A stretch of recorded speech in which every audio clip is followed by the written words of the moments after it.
Hello. Let me know if you guys can hear me. Let's transition here. And I should be live. Let me know how the audio is and all of that. You guys know I always check the audio before we start. Hello to Ale and Law-Abiding Citizen and HJ Fires, Duncan, Scooter, Magic Medic, Monster Slurpee, Diamond Lock Productions, Adam Fishkin, Dr. Fate, and Andrea. I think that's everyone. How are you guys? Let me just quickly turn on my tablet. So this is my computer, not yours. If it'll load.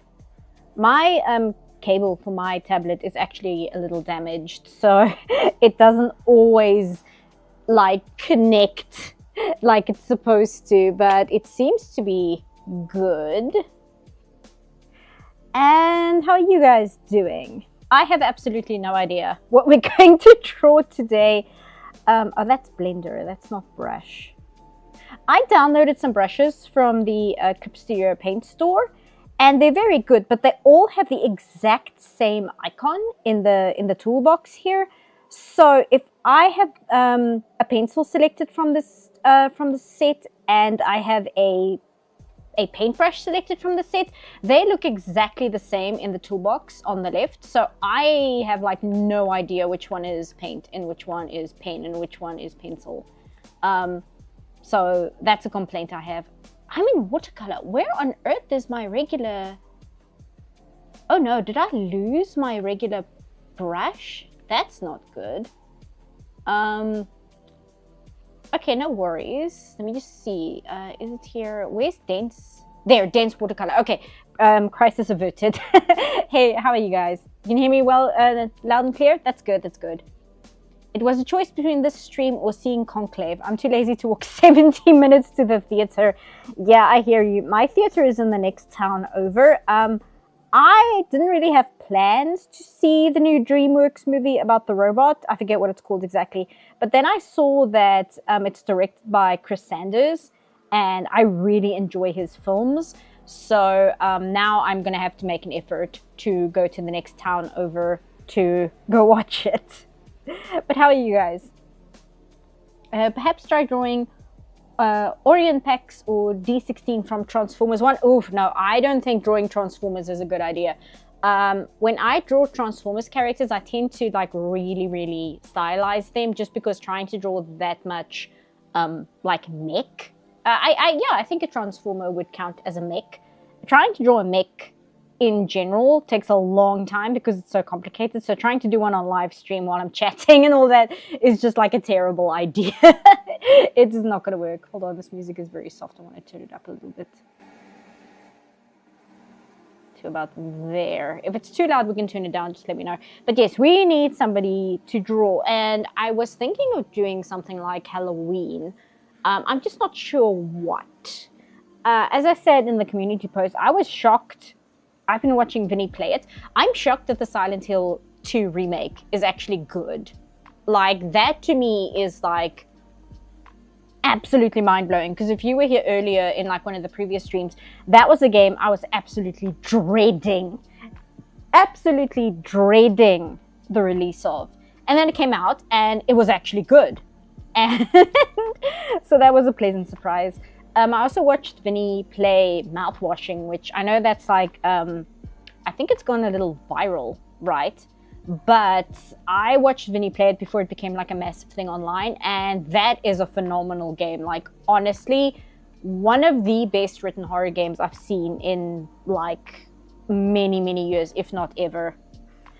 Just for shits and giggles, how about an anime version of Count Chocula?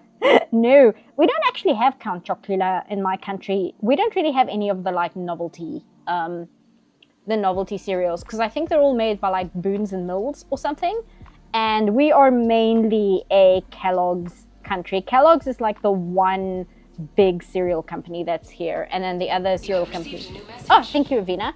Thanks, Indigo. Thank you for the super chat. Finished Utena. Surprised that Judy became my fave. Will you make a video called So You Watched Utena but you don't know where to stop? Thanks, Indigo. Yeah, no, Utena is a subject. That is an anime series, you could make like an entire channel dissecting every single part of that show, piece by piece. You could literally make like an hour video on dissecting each individual character, like an hour on Nanami, an hour on Judy, an hour on Anthe, and then you can like dissect specific episodes. You can have like an entire channel, and that should last you like at least like 5 years of content. But yes, we need somebody to draw, guys. Utena is a subject. Well, it is though, it is. But yes. Oh, thank you, Vina. Thank you for the super chat, Scooter. You should draw Momoko Asuka from Ojamoja Doremi. Well, if you're going to super chat me, I mean, I can check it out. Let's have a look. How do you spell that? Momoko. Momoko from Oja Majo. I always say Oja Moja, but it's Oja Majo. I don't know why I want to say Oja Moja. Also wrote my own Utena essay and showed it to a friend and she liked it. You should show it to Empty Movement. I think Empty Movement is... they're on Tumblr. I know that they're on Twitter. I'm pretty sure they're on Blue Sky as well. You should show it to Empty Movement because Empty Movement's website has been like the Utena hub. Oh, this character. For like over 20 years now. And it hosts like a lot of submitted essays and like deconstructions of the characters and things like that. So you guys want to draw I know Scooter wants me to draw Momoko Asuka from Ojamajo, and she's like a witch, so we can do like a cute anime witch. I know we did an Ojamajo character before. Let me actually copy paste because where's clip? There we go. So it's this character here. Oh, that's very small, but we can do this one, which, you know, it's kind of witchy. Or if you guys are in the magical girl mood, we can do like, I know Sugar Rune exists. I've never watched Sugar Rune, but I know that's like a witch-themed magical girl show as well. Frankenstein, that's a little difficult because like, I assume you mean like the universal Frankenstein monster. Yeah, I mean, I could, but I would have to do like a lot of stylization and stuff. It's mainly I'm thinking what would work best for stream. It's not really me thinking what would be the best drawing, because the thing is drawing on stream is my attention is divided because I have to talk to chat and then I have to draw at the same time and make sure what I'm drawing isn't complete garbage. So that's also why I'm sometimes a little bit unsure about people's suggestions, even though I rely on suggestions, just because I'm like, okay, well, is that going to be too challenging for me to be able to divide my attention? Bluntosaurus, hey, says, might I suggest something from the Beetlejuice cartoon? I'd love to see how Lydia would look in her style, especially with her spiderweb cloak. You know what? That might be a good idea. We can do that as well. Let me grab Lydia. I used to love the Beetlejuice cartoon when I was a kid. When Ed, Edd n Eddy first aired, it replaced the Beetlejuice cartoon's time slot on Cartoon Network for us. And I remember being so angry. But it was fine because then Ed, Edd n Eddy turned out to be a great show. So everything was fine then. Who's the best Star Trek captain? No wrong answers permitted. I can't answer that because I haven't seen all the seasons yet, right? I've seen the original season, and I've seen, I drew it in the wrong layer. I've seen a little bit of The Next Generation. So I would need to see more of it before I can give like a definitive answer on who the best captain is. But I do like Picard. I really like Picard. Velma, the most horrifying thing. Is this some prequel girl? No, she's from a different magical girl show called Ojamajo, which is, they're like witches. They're magical girls, but they're witches. It's very cute. I know it has a pretty big fan base, actually. I never watched it myself. Trek's not really my thing. I don't know. I really like Trek, but the thing is, right, I come from somebody who loves Mass Effect. So, of course, Star Trek would also kind of be up my alley because it's like a hard sci-fi, which I quite like, rather than a soft sci-fi, which I'm not as big a fan of. But she's actually the thing. Are we sticking with this? I'm going to start because otherwise you guys are going to be staring at a blank canvas here for way too long. If I draw her too quick, we might be able to draw something else as well. We'll see how it goes. She's cute though. Again, I've never watched Ojamajo. It's one of those things, right? The only anime that really aired on television in my country was Dragon Ball Z and Pokemon. No, it's not only, there were quite a few. Well, the anime that aired in my country was Dragon Ball Z and a little bit of Digimon, but not really a lot of Digimon. And what else? That's like actually anime. Metabots, that was it. Metabots aired here for a while. I love Metabots. Metabots is so good. Metabots, like, as far as like shonen shows that revolve around like monster catching and stuff goes, I think that Metabots is actually a better show than the Pokemon anime, quite frankly, if you ask me. But we didn't get things like Ojamajo. We didn't get Sailor Moon, which sucks. We didn't get... There's a lot of things which I know that like other countries consider them like quintessential, and then we just never got them. Also, I did not do any warm-up drawing today, so we'll see how long it takes me before I'm actually able to draw anything with Weil, because I forgot that I should be doing warm-ups before I come on stream. But it's fine. We'll work through it. It's okay. Wait, what am I doing? This is not. I'm giving her the wrong body shape here. See, this is why I don't want to get too experimental on stream, because otherwise I make mistakes. Do that. Do that.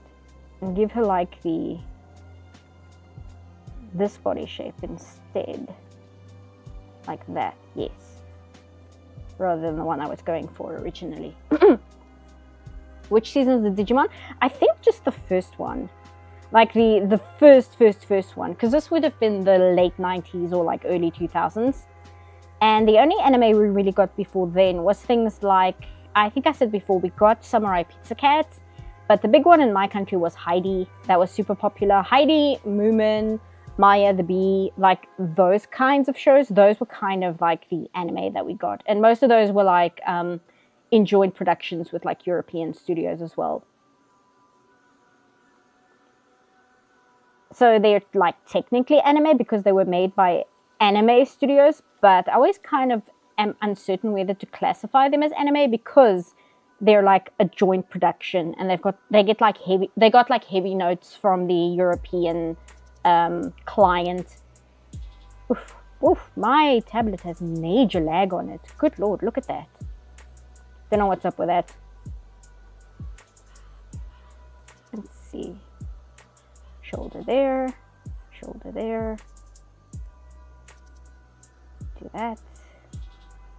Her head is big, I'm gonna have to size that down.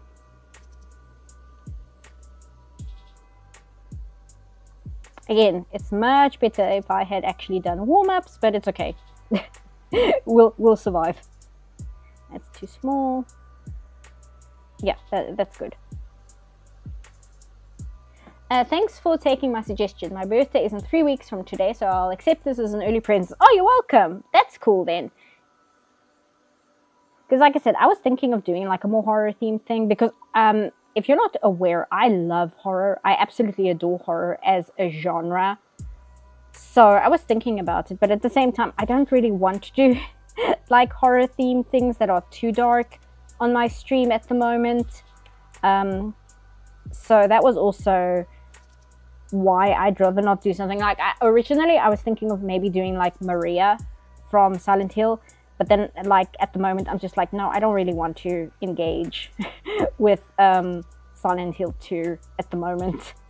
So that's also part of it. This is a horrible, like, silhouette because, like, you can't really tell what's going on. But it's fine because I know what I'm doing here. I might have to, like, cheat with her transformation rod in her hands here just because it's like...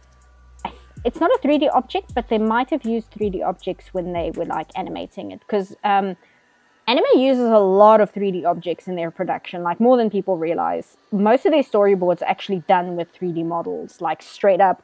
They'll just put, like, you know how in Clip Studio Paint you can have like these 3D models here and you can just grab these guys and then pose them. That's kind of what they do in Japanese production.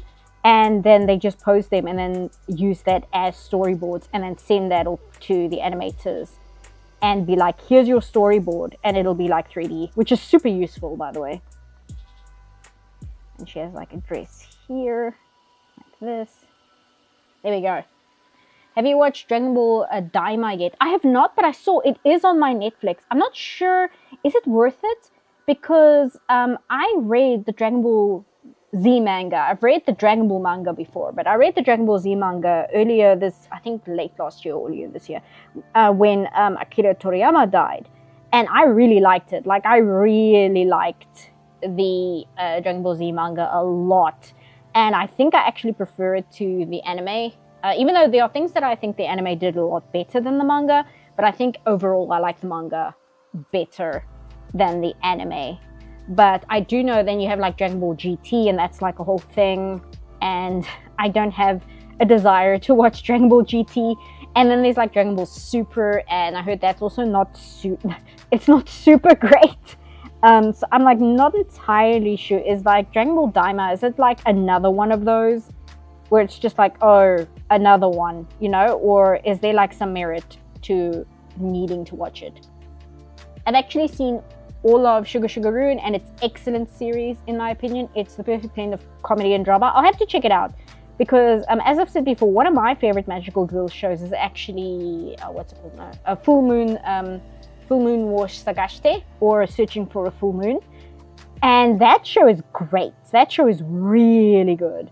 And that's a fantastic example of like blending drama and like, it's a magical girl show, but it's not like a fighting crime one. It's an idol show where she uses her magic powers to become an idol, but it has a more realistic look at the idol, what do you call it? The idol industry than say like Creamy Mummy. There's like a lot that goes into Full Moon wo Sagashite, where she has to deal with a lot of things. And also it's got a slightly darker undertone because the main character has terminal throat cancer. So that plays into it a lot. It's a very good show. It's always interesting to me how a lot of shows in Japan will be aimed at like really little girls. And I'm talking like age bracket of say, I guess 8 to 12. But then they will deal with a much darker subject matter than American shows aimed at the same like age range would go. I think this ear might be a little high. We'll see. I think I've got this a little bit like that. There we go. Not super great. Look for the video Ojamajo Doremi Asuka Momoka nice on English on YouTube. The best English speaking by a Japanese actress I've ever heard. Yeah, if I watch it, I would rather watch it like in context though. I don't really dig out clips of an anime. I tend to just watch it from start to finish if I check something else out. Let's move her closer so I can see what's going on here.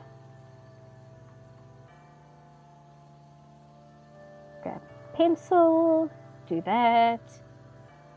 Daimyo is the last known project Toriyama worked on before his death. I haven't seen it yet either, but I've heard good things about it so far.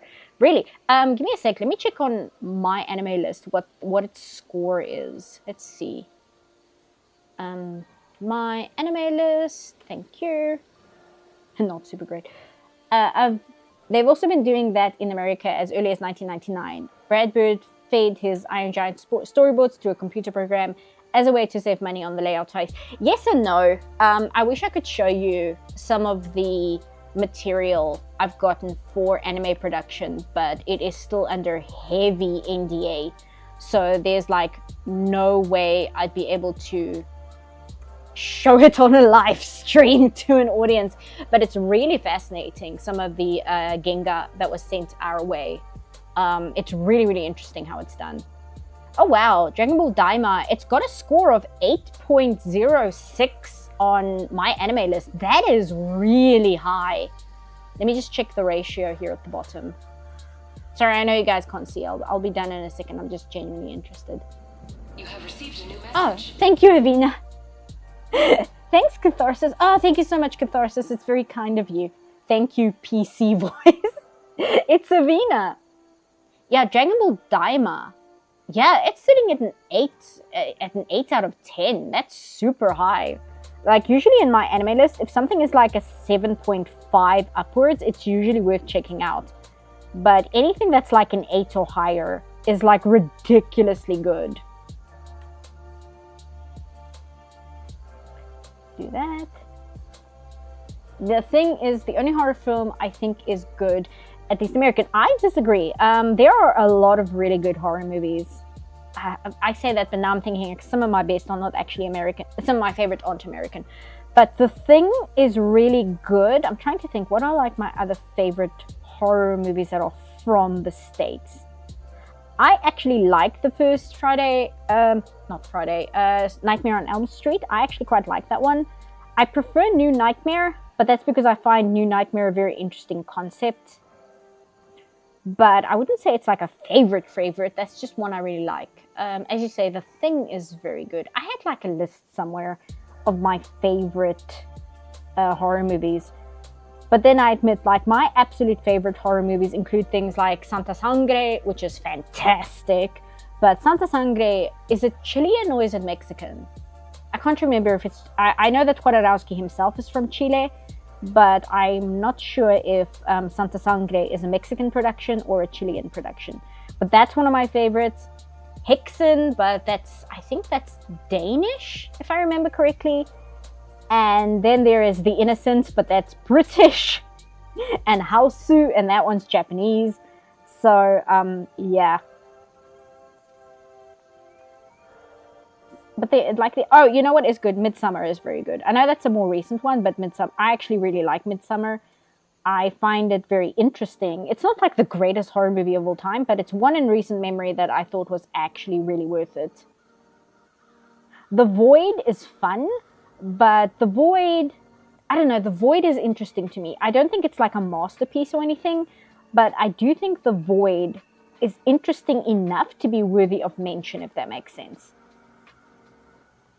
Hexen is Danish? Ah, I knew it. I was like, is it Swedish or Danish? But just in the back of my head, I'm like, no, I'm sure it's Danish. I'll just flip her because I feel... it's not that bad. I'm second guessing my eye shape here. Nah, it's fine. It should be fine. Do that.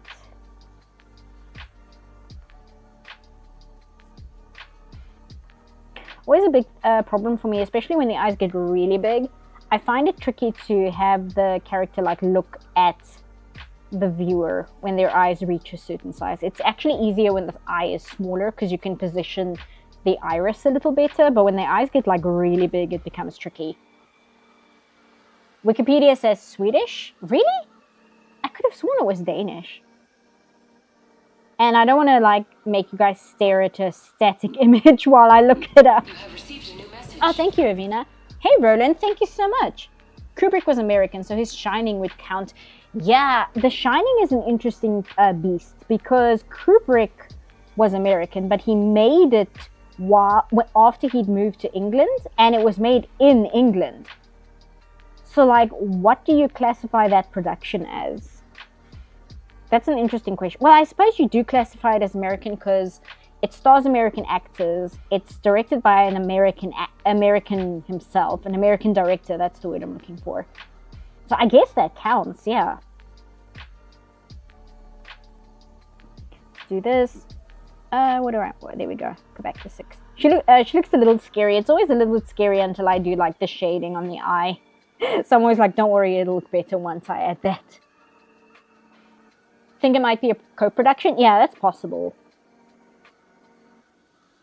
I saw there was a movie on Letterboxd called The Last of Us from Egypt, I think.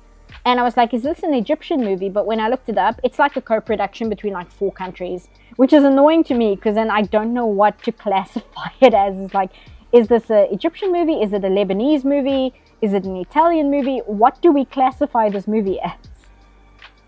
Because that kind of classification is important to me because it kind of gives you a good judge of like what the vibe of the movie is going to be like.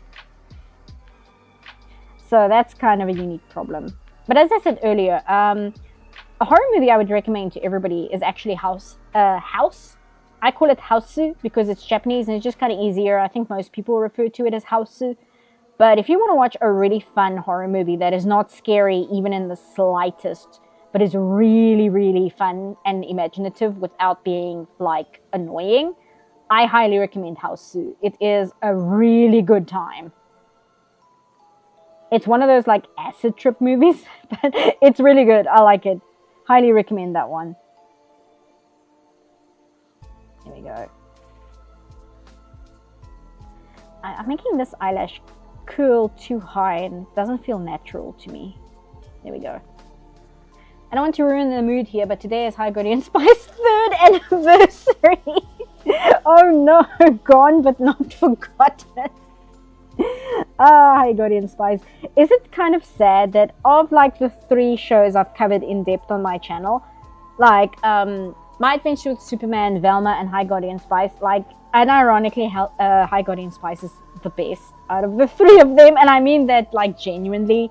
Like, My Adventure with Superman is a better constructed show, but I had more fun and affection for High Guardian Spies than I did at any point for My Adventure with Superman. It's very bizarre.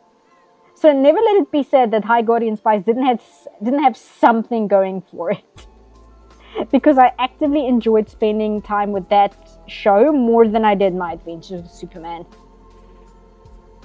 I have the Criterion DVD. House was co-written by a 10-year-old, and I mean, this was a compliment. You can tell when you watch it. Yeah, Houseu, the director, I think his daughter was 5 or 7 at the time, and she helped write the movie. And the other thing I love about Houseu is he watched Jaws from Steven Spielberg, and I think it was the studio or somebody like in the production told him to make a scary movie that's like Jaws, and then he made House. And if you watch House, it could not be further from Jaws if it tried. It is bizarre.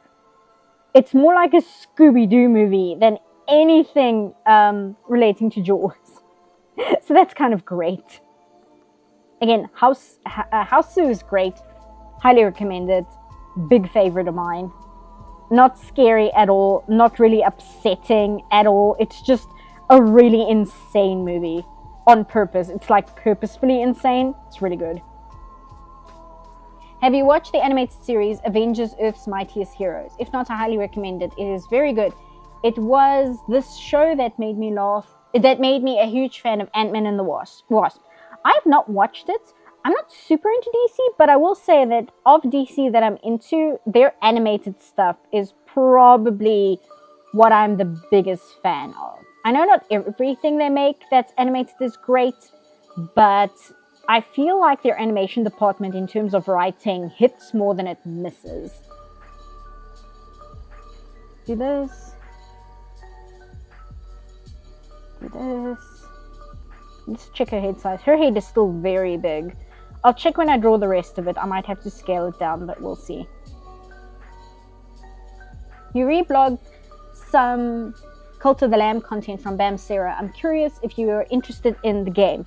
I am, but to be honest, I'm actually more interested in Bam Sarah's fic than I am the game itself. Because I've been following Bam Sarah and their writing and their art ever since they were doing Invader Zim stuff. Because, I mean, I was a giant Invader Zim fan when it was airing.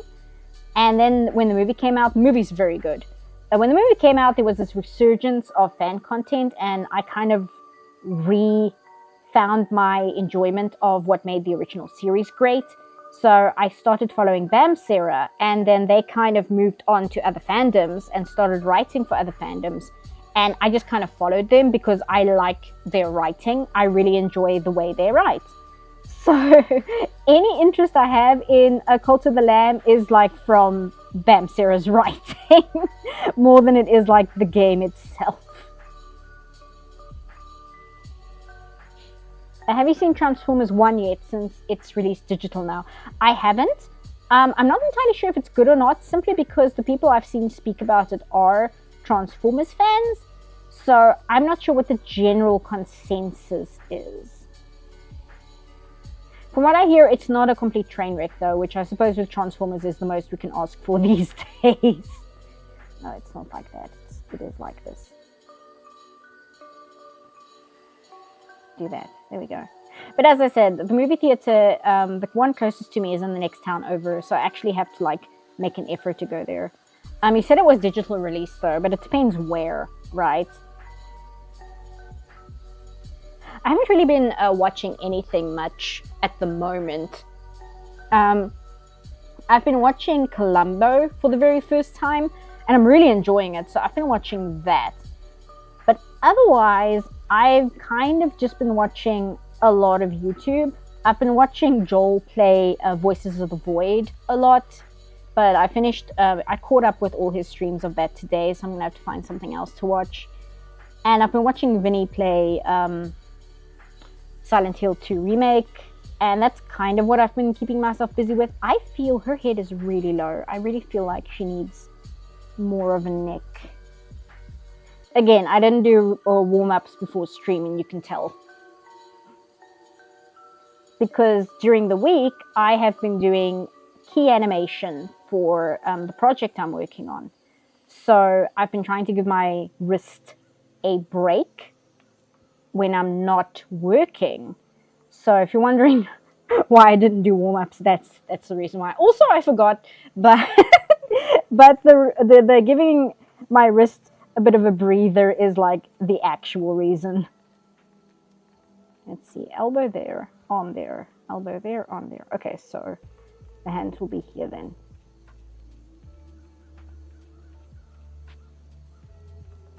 Columbo is a vibe. I'm really liking it. Again, I've never watched it before, but I'm on season 2 now, and it's really good. Like, it genuinely holds up. It's just a really good, enjoyable show. Just wait until C-Puff gets to the donut-shaped pigtails. Those would be fine. It's mainly the anatomy that, like, trips me up. Is that arm a little too long? Yes, just a little. Bring it up a little. There we go. What is Columbo? Columbo is a crime show from the 70s. And what it's about is there will be a rich person of some or other influentialness. They can be like a movie producer or an art collector or something, and they commit a murder. And then Columbo is the detective who comes in and solves the murder. And Columbo is kind of this really schlubby detective. He looks like he's an idiot, and he kind of acts like he's super clueless, but then he's actually like generally a genius, and he figures shit out really, really well. But what makes Columbo interesting in terms of being a crime show is the fact that every single episode starts with us, the audience, seeing who the murderer is, who he's murdering, and how. So the enjoyment of the show is then watching Columbo the detective figure out who the murderer is, while we, the audience, already know. And at some point, usually around the middle or sometimes very early on in the start, Columbo will have already figured out who it is, but the rest of the episode is him trying to prove it's the person he suspects. So that's what makes it kind of enjoyable. It's not like 90% of other crime shows where you are as the audience are trying to figure out who the murderer is. You know from the start, you know absolutely who the murderer is, and then the mystery comes from like trying to figure out or trying to see how Columbo is going to figure it out. It's super enjoyable. It's really good. Instead of a whodunit, the show follows a how will they catch them narrative. Exactly. So then you watching, this arm is not working the way I wanted to. Neither is this arm. I should move them over a bit. Hold on. So as the person watching the show, you'll be sitting there, and you'll have known how the crime is committed, but you'll be like, what mistake could the murderer have made that will get him caught? Because oftentimes that's the part that you, the audience, might have missed or might not have thought of. And there's several episodes where I've watched where I'm like, I have no idea how Columbo is supposed to figure this out. I have absolutely no idea how he is supposed to be aware that this is the person he's looking for. It's good. It's highly enjoyable. Really recommend it. And of course, because I really like television and I really like movies, it's also very fun because it was made in the very early 70s. and it takes place in Los Angeles. So it's kind of fun to see the technology of the time and the costumery and what people wore and what was the fashion and all of that. That's really interesting to me as well. But that might just be a me thing. This arm is bugging me. Okay, I see. Because this arm should be here. It should be in front of her chest here. So if her arm... Oh, come on. There we go. So if her arm is here in front of her, like that, this shoulder is here, then her chest should be... Yeah, here we go. The chest is facing the wrong way. I see. So the chest should be more this way than what I've got it. Okay. That's the problem. Okay. Figured it out. Figured out what the problem is. That means this one has to come a little bit more here. Okay. Got it. I think, yeah, her arms are fine. I think if I make them longer than that, they're gonna look too long. Columbo was kind of the 70s equivalent of Adrian Monk. Kind of? I never watched Monk, but I have a rough idea of Monk's basis, and it's kind of like that in terms of being this detective that nobody really takes seriously because they all think he's kind of an idiot, and then he turns out to be this absolute genius. Again, that's kind of Columbo's thing. The other thing that makes Columbo nice is it's obvious from the way he dresses and the kind of car he drives and all of that he isn't super well off financially. So there is a certain level of like satisfaction of seeing this like working class dude take down the like super rich Hollywood elite. Like there's a lot of satisfaction in that because it's always these people who think they're smarter than him or richer than him or better than him in some regard. And it's just fun to see them being outsmarted by just like a regular dude who's got like regular dude aspirations and stuff. So that's a big part of it as well. It's just kind of satisfying in that way. But also because it's intelligent writing. Like the mysteries are super intelligent, the crimes are super intelligent. It's a really smartly written show. And I'm pretty sure Steven Spielberg directed one of the episodes, but I haven't gotten to which episode that is yet. I guess drawing characters turn 30 degrees is easier for you. It's not a criticism, just an astute observation. I guess so. You have received a new message. Oh, thank you, Avina. Thank you, Scooter. Do you have any plans for when you reach 15k subs? Not really. My subs have stagnated a little bit, and it's probably because my content hasn't been super consistent as of late. But I'll have to think of something. Originally, I hit 13,000 and 10,000 I hit 5,000 and 10,000 very soon after each other. So I was thinking of only doing something after I hit like 20 to not have it be too soon. But since the subs have stagnated a little, I think I will do like a celebratory video after I reach 15. But I haven't really thought of what yet. And now what was I saying about Columbo?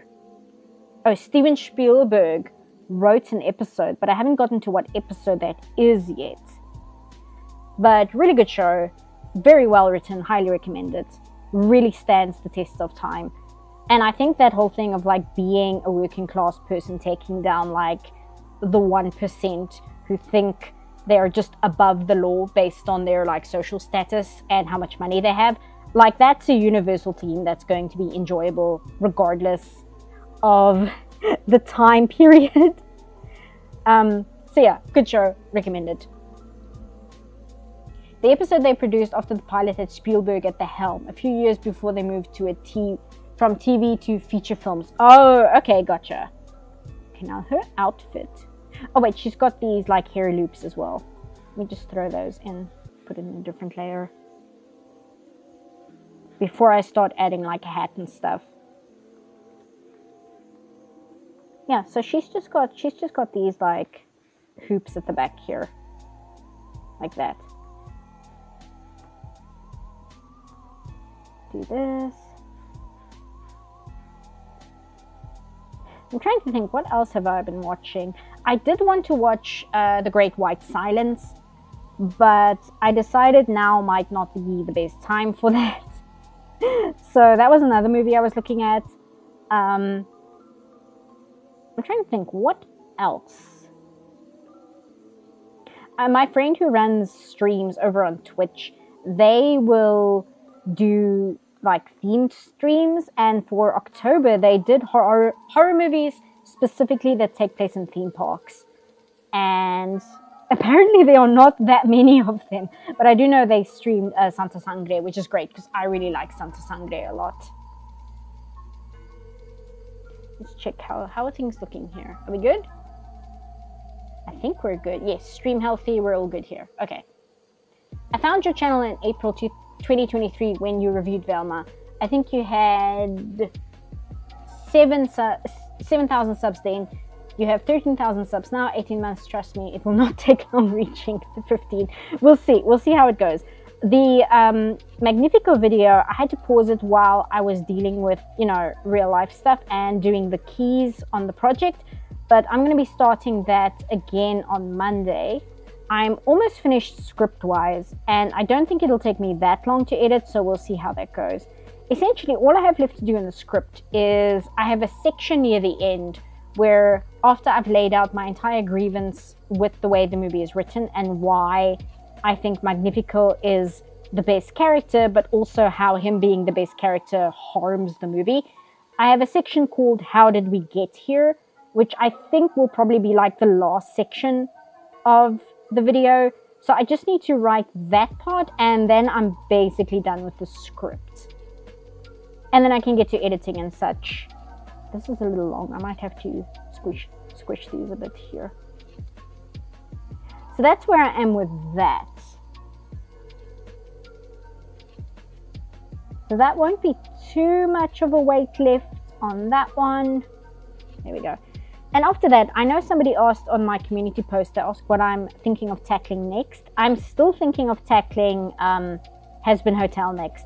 And I know it's been out for a while now, but as I've said before, I think it's best for me just to kind of focus on what I want to talk about rather than trying to chase whatever the big topic of a discussion is at the moment.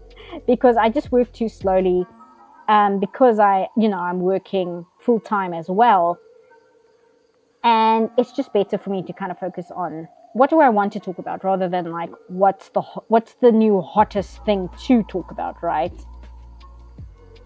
What was it that Saberspark made a video about the other day? I kind of saw it and it made me think like Saberspark, he's a good creator, but I do think he kind of does that thing where he makes videos on whatever is the hot topic at the moment. I remember thinking that, but I can't remember what the video was specifically. And again, I don't want you guys looking at like a blank screen while I look it up.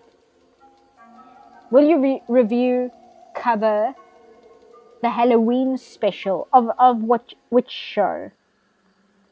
Has-Been Hotel? Did that have like a Halloween special or something? Because Has-Been Hotel, it's only like 8 episodes, isn't it? Is there a hot topic right now? I'm trying to think. Let me just check it out on Saberspark's channel.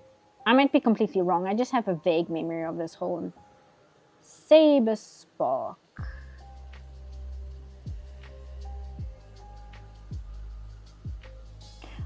Oh, it was the Amazing Digital, like the Digital Circus one, the Amazing Digital Circus. That's what it was.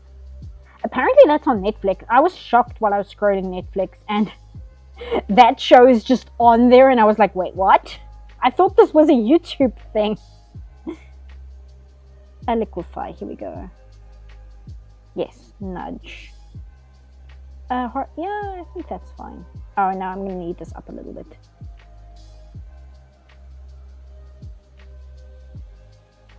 Velma just got cancelled, but no one's really talking about it from what I've seen. I think Saberspark, I know he made a tweet about it, which was very funny. But yeah, I think nobody really wants to talk about it. Because I mean, like, what is there really to talk about? How shows tend to get made is they will, the client will order 2 seasons worth of material. and then they will have 2 seasons. So when they announce a second season, it's not that they ordered a second season to be made. What they did is they ordered 2 seasons off the bat, and then they air the first season, and then they like announce the second season, even though that one has been on the cards like since the first season was created. And it's only if the second and first season do well do they then order a third season, because that's what happened with My Adventures with Superman as well. And I'm struggling to speak tonight. My Adventures with Superman did well enough that they did actually order a third season, because the second season was ordered while the first season was still in production. So that's like a good example of how that works. See this? Velma got cancelled hard. And Digital Circus is getting a manga? Why? Why? Why not get like just a comic book? Why does it have to be a manga? Hello from Russia. Hi. I cannot pronounce your name, unfortunately, because I can't read, what do you call it, Cyrillic? I can't read Cyrillic writing. I can read hiragana and a little bit of katakana, but that's about it. My Adventures with Superman had zero competition, let's be honest. People are starved for romantic content. That is true as well. That is absolutely true.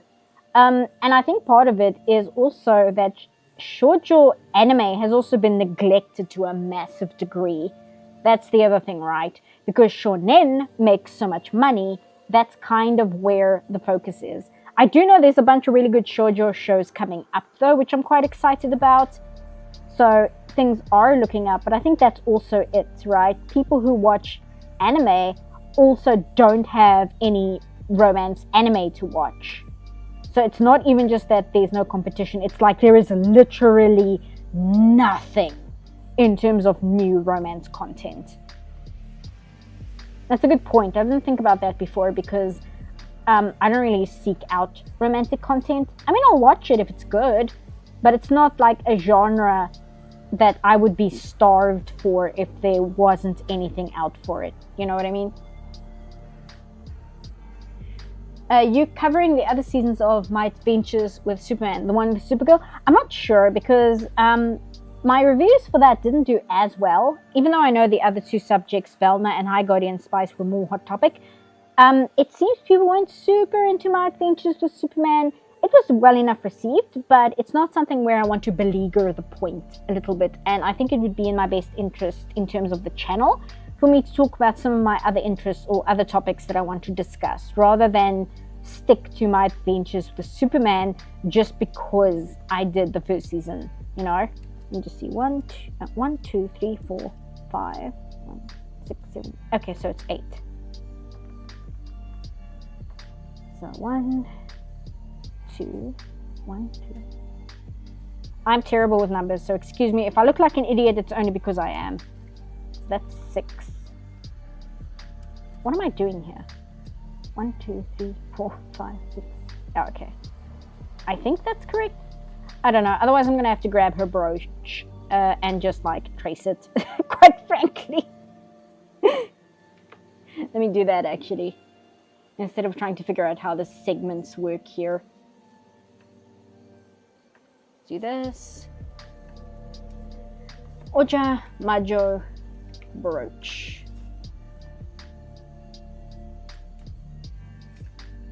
Because that's the other thing, right? Like, I could talk about the amazing digital circus. Geez, let me grab a drink. Maybe that's my problem. I could talk about that show, but I also don't know if there's enough to discuss about it yet. And I'm not somebody where I'm going to make, like, breakdowns of episodes as they come out. That's just not my kind of thing.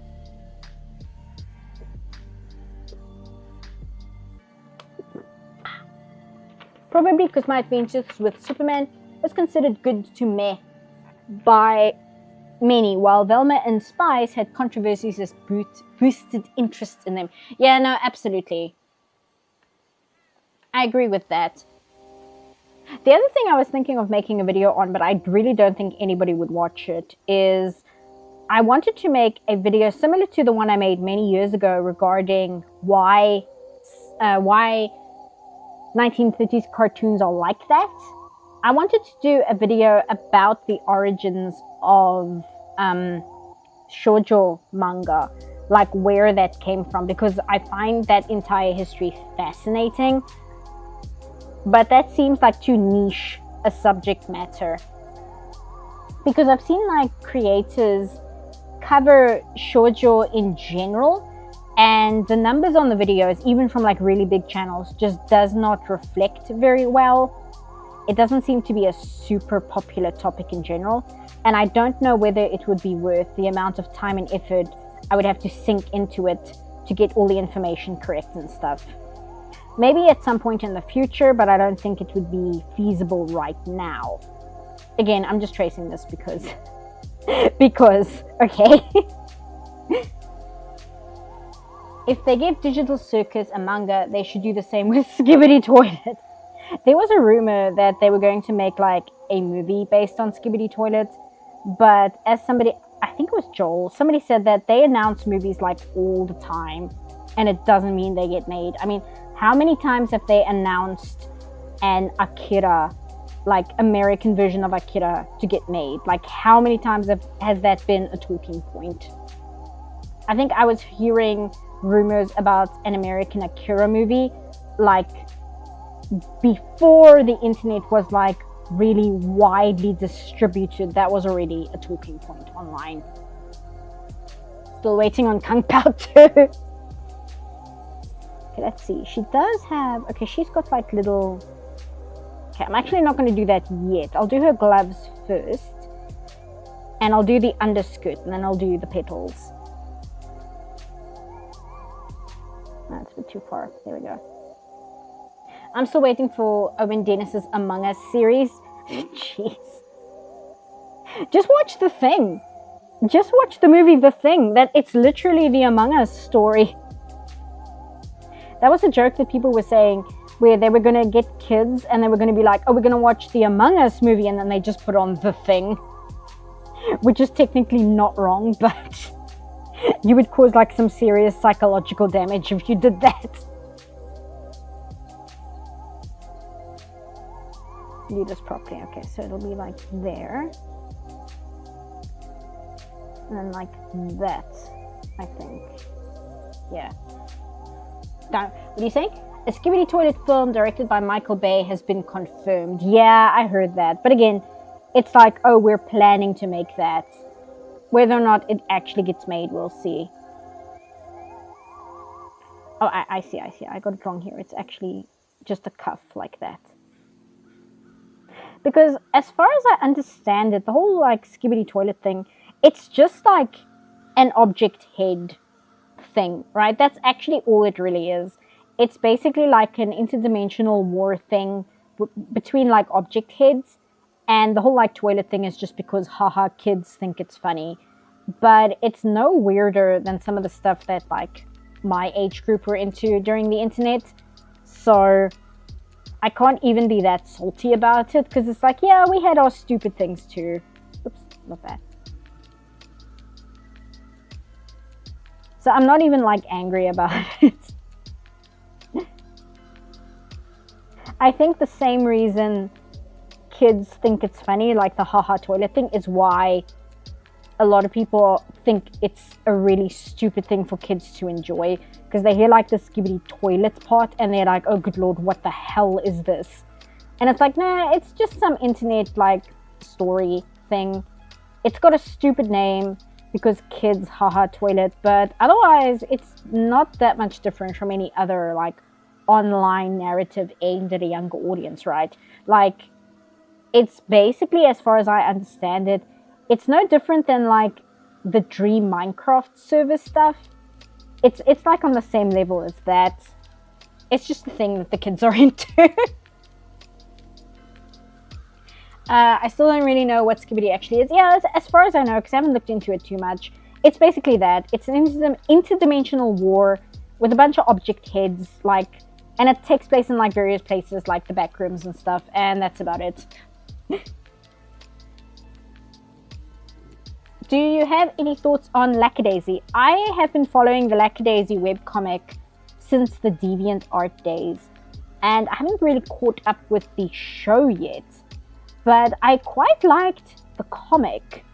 My only problem with it was I kind of fell off at a certain point because the narrative felt very mean-spirited from where I left off. That's not to say it was, that's just the way that like I took it, and I hadn't really gotten back to it yet. And then Tracy became very focused on the animated show, so I don't know where the comic is right now in terms of the story, but it could be that the story kind of hasn't progressed very far beyond that point where I fell off it. So yeah, I would say I'm a fan, but that's kind of my feelings. It's not entirely no strong feelings, but it is kind of like, yeah, that was a thing I really liked and I kind of fell off it. And it's cool to see that it's being made into like a show, which isn't a amazing opinion to have, but that's basically my take on it so far. It's so funnily done, but you just can't look away. Is that the Skibidi Toilet stuff? Yeah. And if the Skibidi Toilet movies get more than 32% on Rotten Tomatoes, or what the FNAF movie scored, I'll consider it a win. Yeah. I think that's okay, right? Yeah, I think that's good. It feels a little stiff. I'm not entirely sure why. Because I don't want to puff it up too much because she's going to get petals over it. There we go. That should be good. Just want to see, what is this pattern? Okay, so it is just like a soft pattern. It's not like extreme. Oops, that's pen. Extreme in the ruffles here. I want to blame the FNAF movie for getting the Skib movie. Actually, you are probably correct. Because the FNAF movie, as low a score as it got, that movie made bank on its target audience. And whoever these people are that like want to try and make Skibidi a thing, which is the same people who are trying to make like Garden of Banban a thing and like Poppy's Playtime a thing. They want the FNAF money. That's basically what it boils down to. And these guys who are in charge of making these things, they have absolutely no idea what the kids are into these days. So they're like, what? Skibidi Toilet? What the fuck? Whatever. Will it make us money? Cool. Green light it. And that's as deep as it goes. Because me and my friend were talking about this because they were telling me about the direction that a lot of the theme parks are going in from the scuttlebutt they heard. And I made the joke that these execs who make these decisions in the movie industry and stuff, it's very obvious that they don't get out of California much. And my friend said the thing is with these CEOs is they are so busy running businesses that they don't have time to actually watch movies. And I think that's a very apt observation, right? Like, you are in charge of the movie business and you are so busy running the movie business, you don't have time to actually sit there and watch movies. That's why they're so out of touch. Hey there, hey Lemna. How do you do, fellow kids? No idea what I just stumbled into. We're talking about the fact that like things like the Skibidi Toilet movie is a thing that has supposedly been greenlit, although whether or not it gets made is another matter. And I was just saying that honestly, it's not that much weirder than some of the strange things we were into as kids in the early internet. Okay, so she has petals. She has these little petals here, but see, her dress doesn't actually come from her waistline. It comes all the way up from her collar here. So I'm going to make this a little bit more red. And do this. Because like the thing that I was really into as a kid in terms of the internet was, what was it called? There was Weeble Stuff. Weeble Stuff was very good, but there was another guy whose stuff I really liked. Which they were all like these Flash cartoons and stuff. They made absolutely no sense. And if you look them up now, they don't hold up because they're generally just stupid. It's just stupid random internet humor. But back in the day, that was like the funniest shit if you were like 12 years old. So it's not really that much different than that. It's just nowadays, these big executives have realized they can make money off of it. So now it gets greenlit for like actual productions and stuff. That's like the only difference. Do that. Do that. Do that. There we go. I'm old enough to remember when Badger Badger and All Your Base All Belong to Us was peak comedy. Yeah, exactly. Although All Your Base All Belong to Us is still kind of a banger. Like, yes, it's a stupid, random, haha, funny meme, but that song is kind of legitimately very good. Maybe it's just me because I kind of like that breakcore style, but I think it's still kind of cool just in terms of like an internet song. There we go. Let's change this a little bit. Oops, not that way. Here we go. There we go.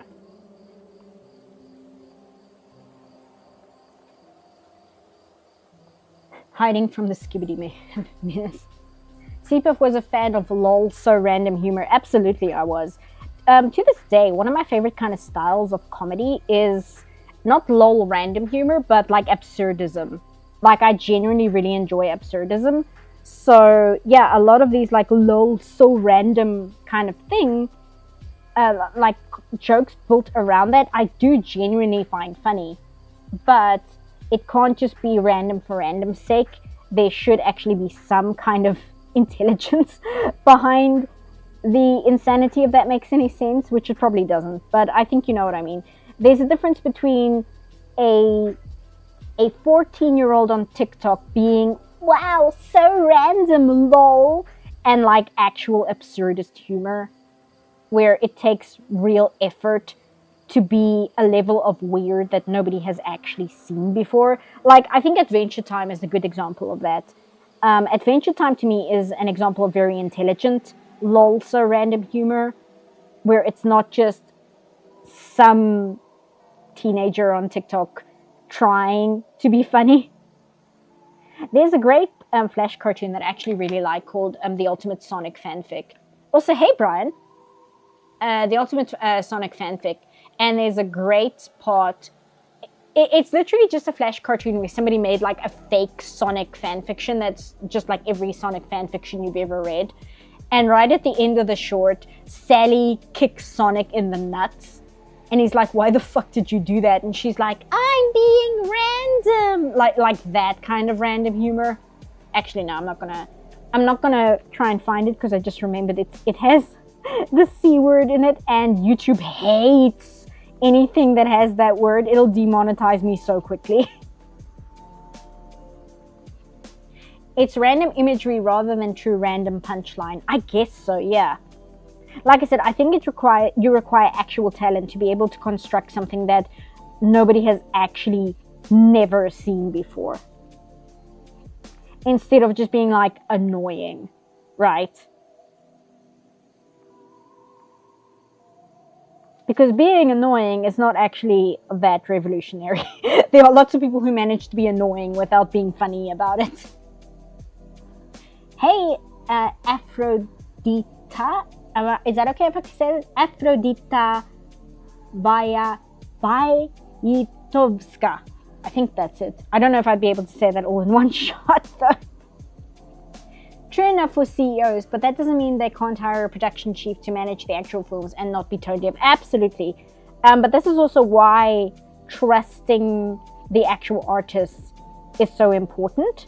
Because if you're a CEO and you don't actually know the whole thing about making movies, you should trust your artists. But then, of course, you've got the argument that, well, yes, we tried that in the early 80s, the late 70s, and it almost bankrupted Hollywood, right?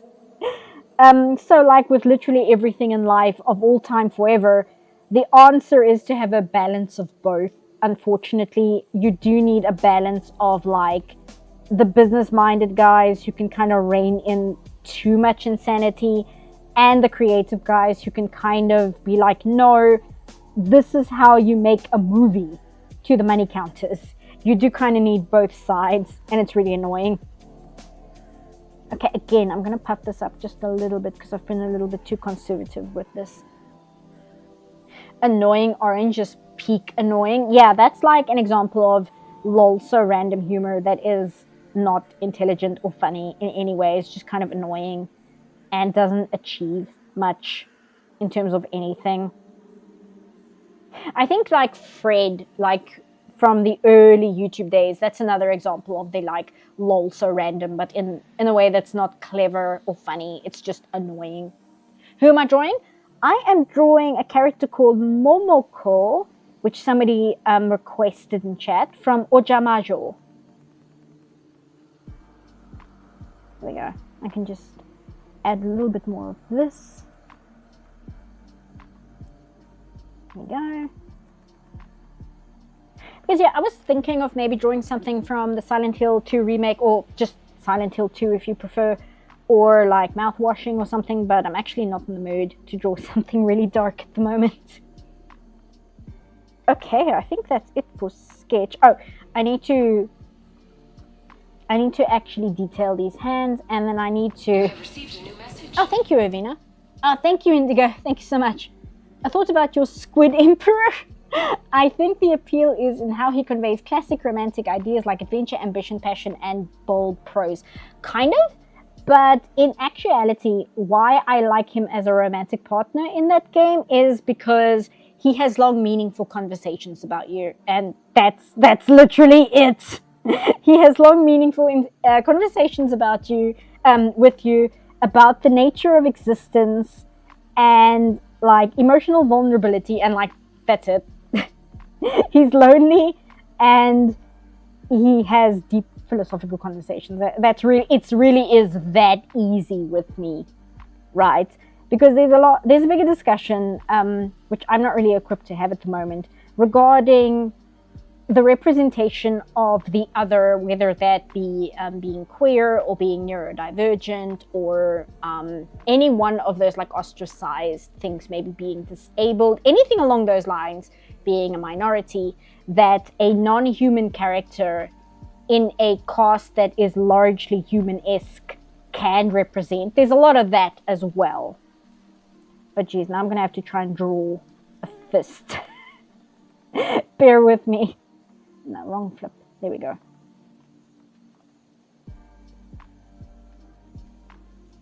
I think the collective in Big... What? I think the collective in Big are pieces are almost always better than having a lead visionary.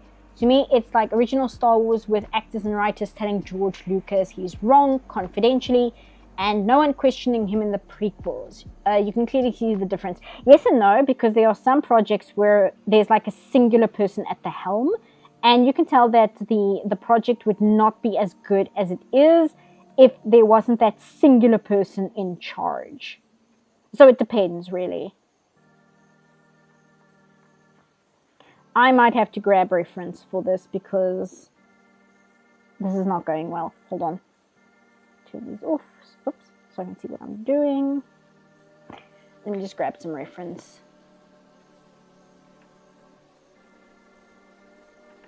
The problem with reference for hands, I don't know if you guys have found this.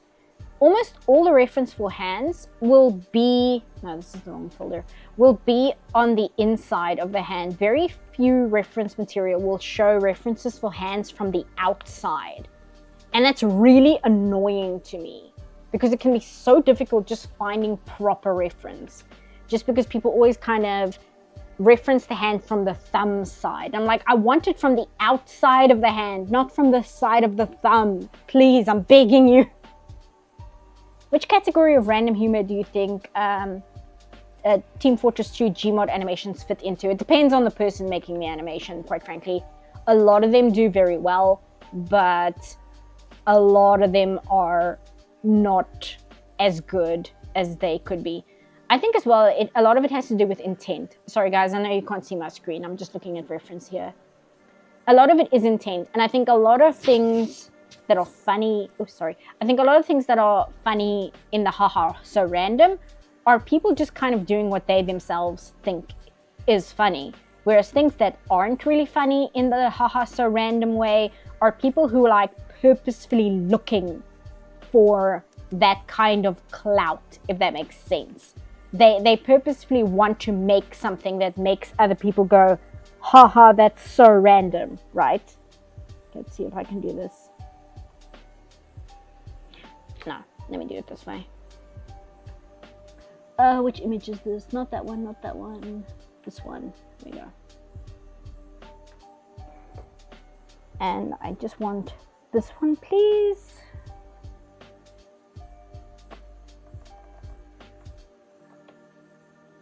Paste.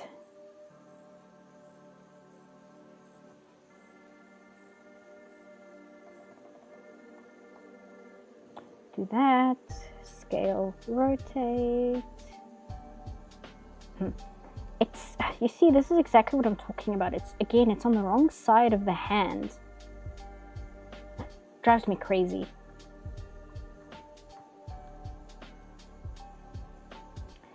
So here is the index finger. So it goes like this, and index finger, ring finger, pinky. Okay, there we go. Better. And the thumb is over here.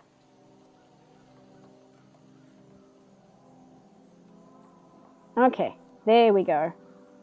Getting somewhere. My laptop has been freezing intermittently and a minute ago crashed the stream page entirely, so you may find I get more irritable.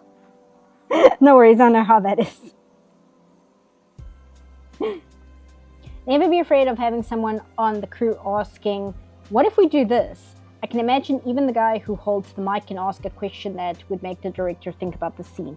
Yes and no, because it depends on the hierarchy behind the camera. My friend was telling me they were an extra on some other film. I don't know if they said, I can't remember them mentioning. But they were an extra on some other movie, and it was being filmed in the dead of winter, but it takes place in the middle of summer. So them and the other extras were like freezing, absolutely, completely freezing, and they were huddled around like the one space heater that production had. And then somebody from the crew came over and was like, guys, I'm sorry, but Lady Gaga needs this. And then took away like the one heater that they all had. That's terrible. But I'm like, that's kind of hilarious. Because it's a good indicator of just like the behind the scenes hierarchy that a lot of these shoots have going on. It reminds me of like Mike Storklasa story when he and Rich Evans were extras on Never Been Kissed, and he had to ride like that one horrible like chair spinny thing for 2 hours. And he was so sick when he got off and nobody cared. Kind of made me think of that. Okay, here we go. Like that. Curve it like that. Curve it like that. Kind of like that. Yeah, it's fine. And then the thumb will be here. Okay. Just kind of a little more definition there. And that should be good. Again, I'm just going to cheat for the magical staff rod thing she's holding. So you'll just have to excuse me for that. Her hands are really small, actually. Let me just scale those up a little bit. The ego and thinking your shit don't stink sometimes is what kills artists late in their career. Yeah, I think that's a big part of it. But at the same time, there is a sense that I get that some creators in the movie industry have almost earned it. Who are we drawing? We're drawing Momoko from Ojamajo. It makes me think of like the new movie that not Scorsese. What's the man? Coppola just put out, which is apparently terrible. I see it's getting absolutely horrendous reviews. Maggio, what is it? It's like a scepter. But in my thinking is Coppola has made so many fantastic movies that apparently this movie was like his magnum opus. It was something he's been wanting to do for a very, very long time. And nobody likes the movie. They think it's all awful. And I'm like, I don't think it matters with Coppola. I think all that matters with Coppola is that the movie got made. I think that is as far as he has any concern with that movie. Just see which rod she's holding. Okay, so it's the one that looks like this. Okay. So it's not this one. Here it is. I found it. That reminds me of a story I heard about an entire parking lot at a studio being cleared out because a big name director might come by and use that parking lot that day. It's like we have a resort here in South Africa called Sun City, which is very good. I really like Sun City. I haven't been there in like decades, but I really enjoyed it like in the early 2000s and the like late 90s and so. Anyway, my dad worked on part of the medical staff at Sun City. And because it was kind of like this celebrity retreat place where like a lot of like big name celebrities would come and perform and stuff. And it had like a golf course. Well, it has a golf course and all of that. So one of the big name celebrities was Michael Jackson. And I know that when me and my family were walking around, just like around the casino and stuff like that, Michael Jackson was buying like aspirin at the pharmacy or something, and they closed down the entire pharmacy so that Michael Jackson could buy his aspirin or something. Because I remember, because we were walking past it, and I'm like, why the hell is the pharmacy closed? It's like, it's working hours. And then there were like these big bouncers outside of it, and it's like, oh, Michael Jackson is like getting, Disprin or something. So they had to close the pharmacy so he could shop. How am I doing? I'm holding in there. I'm hanging in there as best as possible. Here we go. Everybody leave. Michael Jackson has a headache. You're exactly like you're joking, but it was exactly that. It was exactly that without exaggeration. Here we go. So this goes here. This goes here. This goes here, and then that goes there. That's the one thing about Magical Girls that I really feel bad about, is a lot of times the thing that makes money for a Magical Girl show is the merchandise, right? But it means that a lot of the magical items in every Magical Girl show are like really ugly because they're designed to be turned into plastic toys for girls, right? But it also means that so many times the magical items just don't look good. They look really bad, in my opinion. Even Sailor Moon had this problem. Like, a lot of the Sailor Moon items are just really garish and not aesthetically pleasing at all. And then the poor animators have to like draw these things, right? And they have to draw them in perspective, and they have to draw them being carried around and all of that. It's just a mess. Just popping in to say hi before I go back to doing laundry. Who are we drawing? We are drawing Momoko from Ojamajo. And hope you're doing better with your laundry than I am at the moment. At least that one kind of makes sense. Celebrity wasn't feeling ill. Last thing he needs is randos going, "It's Michael!" That said, he could have had one of the bouncers sneak in and get him some aspirin. Yeah. But like, I think it's also difficult to kind of get in the mind of a celebrity, right? Because who knows? They're like, I don't want anybody to look at me, but then they purposefully go out and do things which will get people to look at them. So it's like this weird juxtaposition of like what they actually want, right? I think that's a big part of it. I was watching the documentary on the recording of the We Are the World song. And what was interesting to me is this big emphasis that a lot of the artists who worked on it had, which was there were no handlers when they recorded that song. There was no manager. There weren't any managers. There weren't any bouncers because they were just all famous people in one building together. So a lot of them were kind of out of their element because now they were just expected to interact with each other as normal human beings. And some of them completely faltered and didn't know how to do that, whereas others were actually devastated when the recording was over because it meant they had to go back to like being a celebrity, where they couldn't just like record a song with a bunch of their peers and just have like a good time. Okay, I think that's everything. So I'll just incur. I want to move this reference image. Where is the reference image? Is this it? Yes. Move that over. There we go. I'm probably going to grab a different screenshot to pick colors from though, because this yellow is really garish. This is like eye-searing intense levels of yellow. Black. I'm also using a new pen that my friend recommended called SU Cream Pencil. It's really nice. It gives a really, really nice texture. Look at that. It's so good. It's also easier to do that somewhere like South Africa where the celebrity culture can obfuscate reality and catch regular fault off guard. In LA, they're kind of accustomed to those tricks and don't tolerate it. Maybe.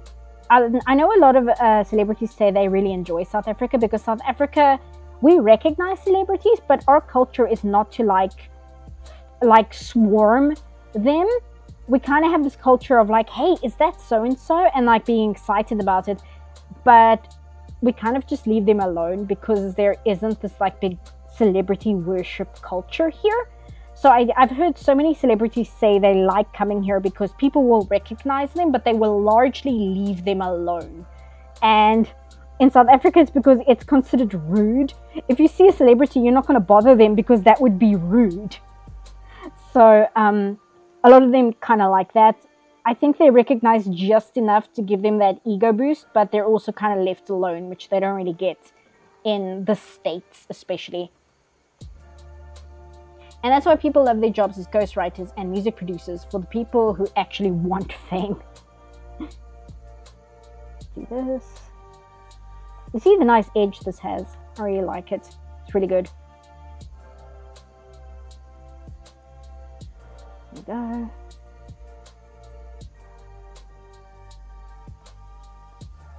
There we go.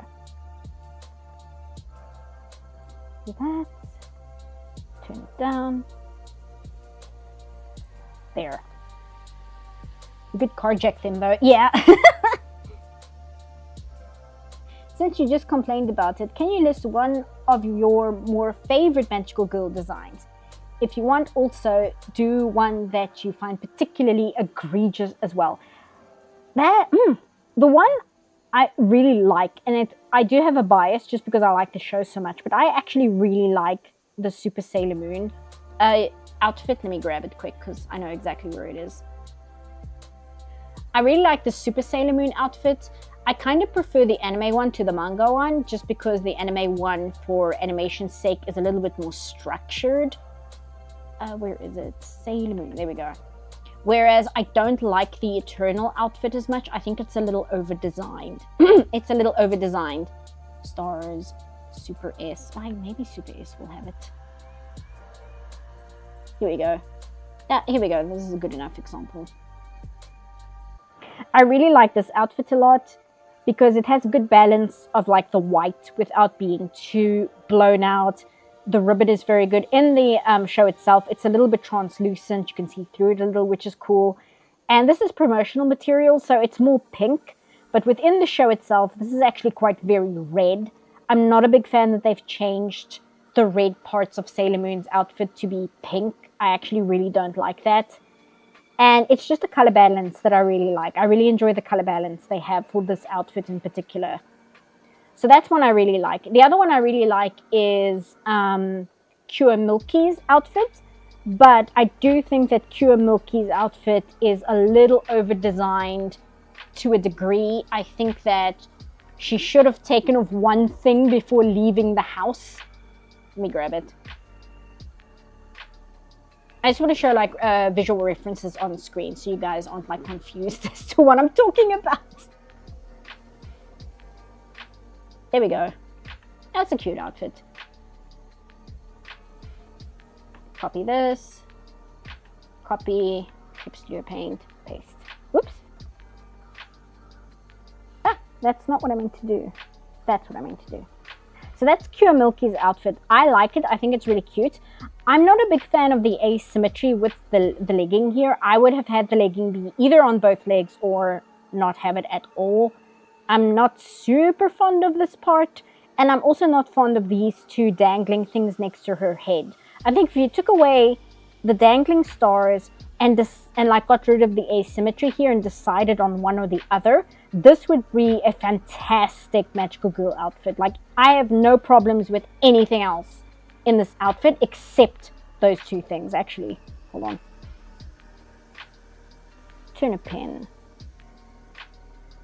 Make it large. Just do that. Do that. Get rid of that. Do that.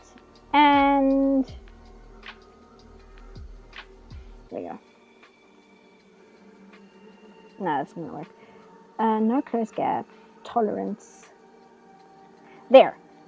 Like, just that would make it so much better compared to, you know, like, this is a little over designed for me. If they just scaled it back a little bit, it would genuinely be like a perfect design, in my opinion. Like, I love everything about this. It's just a little pushed too far. So yeah, that's another outfit I really enjoy. Get rid of that. Get rid of that. There we go.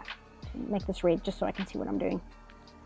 Go back here, find the cream pen again. There it is. No, not that one. Cream pen.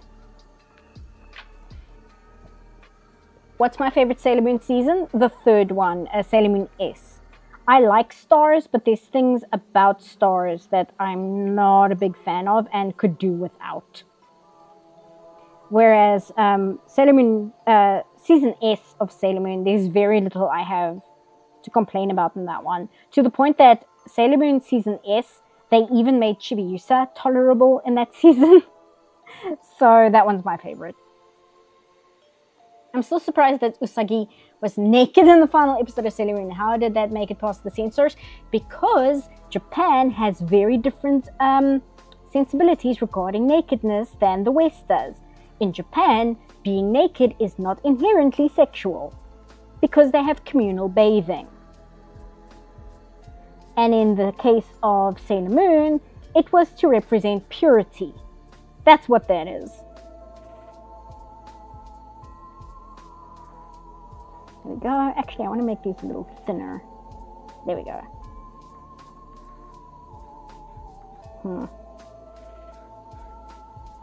There. I like season 3 of Sailor Moon the best, but season 5 is a close second. Yeah, same. My big problem with the final season of Sailor Moon is I don't like Seiya. I really dislike Seiya. And it sucks because Seiya in the manga is fine. Like in the manga, they're really fine. I have no problem with them. But in the 90s anime, they just drive me crazy and I can't stand them. Here we go. In my hometown, traffic was blocked one day because some modern pop singer was passing through. That day, I was late for university, and I can't read the rest. Oh, and I cursed everything and everyone. Yeah. It's so ridiculous. Like, that kind of culture just doesn't exist here. Like I said, Michael Jackson closed the entire pharmacy so you could buy aspirin, but that was like at a resort. It wasn't like in a town, right? I don't know, like, I'm trying to really think about celebrity culture here. But it just doesn't exist the same way it does in the States, right? I should look up because I know that a lot of people do filming in Cape Town because it's cheap And Cape Town has relatively good weather, believe it or not. So I should check like what the culture is there whenever a celebrity comes for filming. Like, what do they do? Because I know Samara, the movie celebrity, was in town here like before COVID, I think, and she had lunch at like the Ocean restaurant that's here, and it was like news in the local paper that they were there, but otherwise they just went and had lunch. And that was it. I got stuck in an airport for 4 hours because Trump had landed there. Yes, 6. Just making sure I'm the right brush size. There we go. Hello, Momoko, yes. As requested.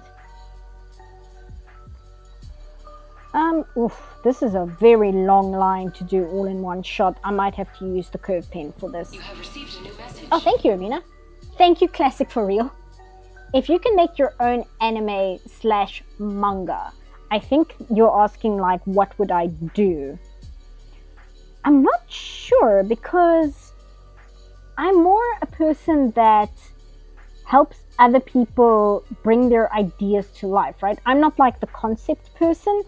I'm the worker person. So I'm not sure what I would do it about.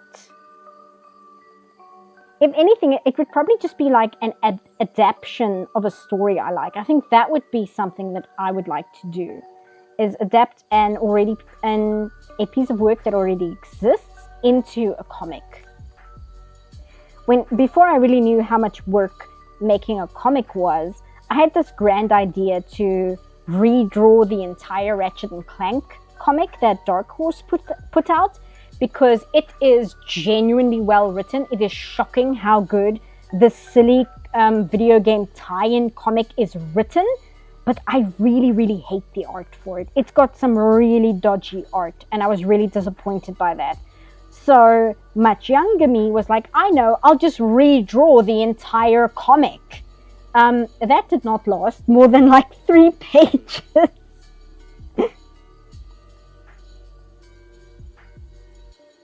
Because turns out, making a comic is a lot of work. Maybe I could commission stuff from you someday, as I'm the idea guy. Unless I learn to either master game programming and writing. Yeah, it would have to be like when I'm taking commissions again, which hasn't been for a very long time, because doing YouTube has really helped financially in that sense, if that makes sense. Well, if that makes sense, it does make sense. But YouTube has kind of picked up the slack in that department. And otherwise, I'm working usually on projects for studios. So just for the sake of time, I don't usually take commissions these days, because it just makes more sense to invest my time into YouTube when I'm not working on a project for a studio, right? There we go. Do that. Again, I really enjoy this brush. Like, you can tell, like, look at the line variation here and the texturing. I'm really in love with this brush. I like it so much. Super, if we totally make it about a woman getting in a relationship with a monster person. No! Why would I do that? That's not what the story is in the original comic. The original comic is all about grief. Because the Ratchet and Clank comic came out just after A Crack in Time. And if you haven't played Ratchet and Clank A Crack in Time, that is a gut punch of a video game.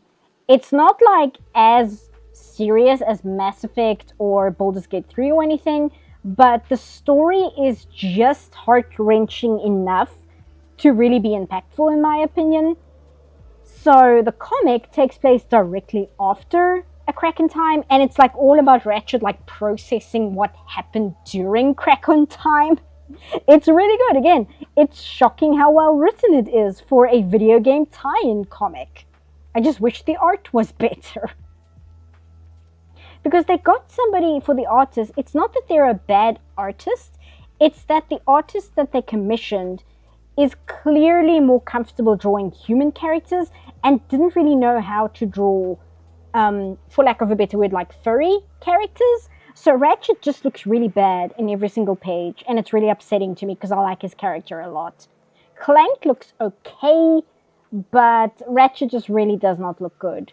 Whereas like Captain Quark looks fine. Like Captain Quark, there's nothing wrong with the way that character is drawn. So it's just a shame, you know.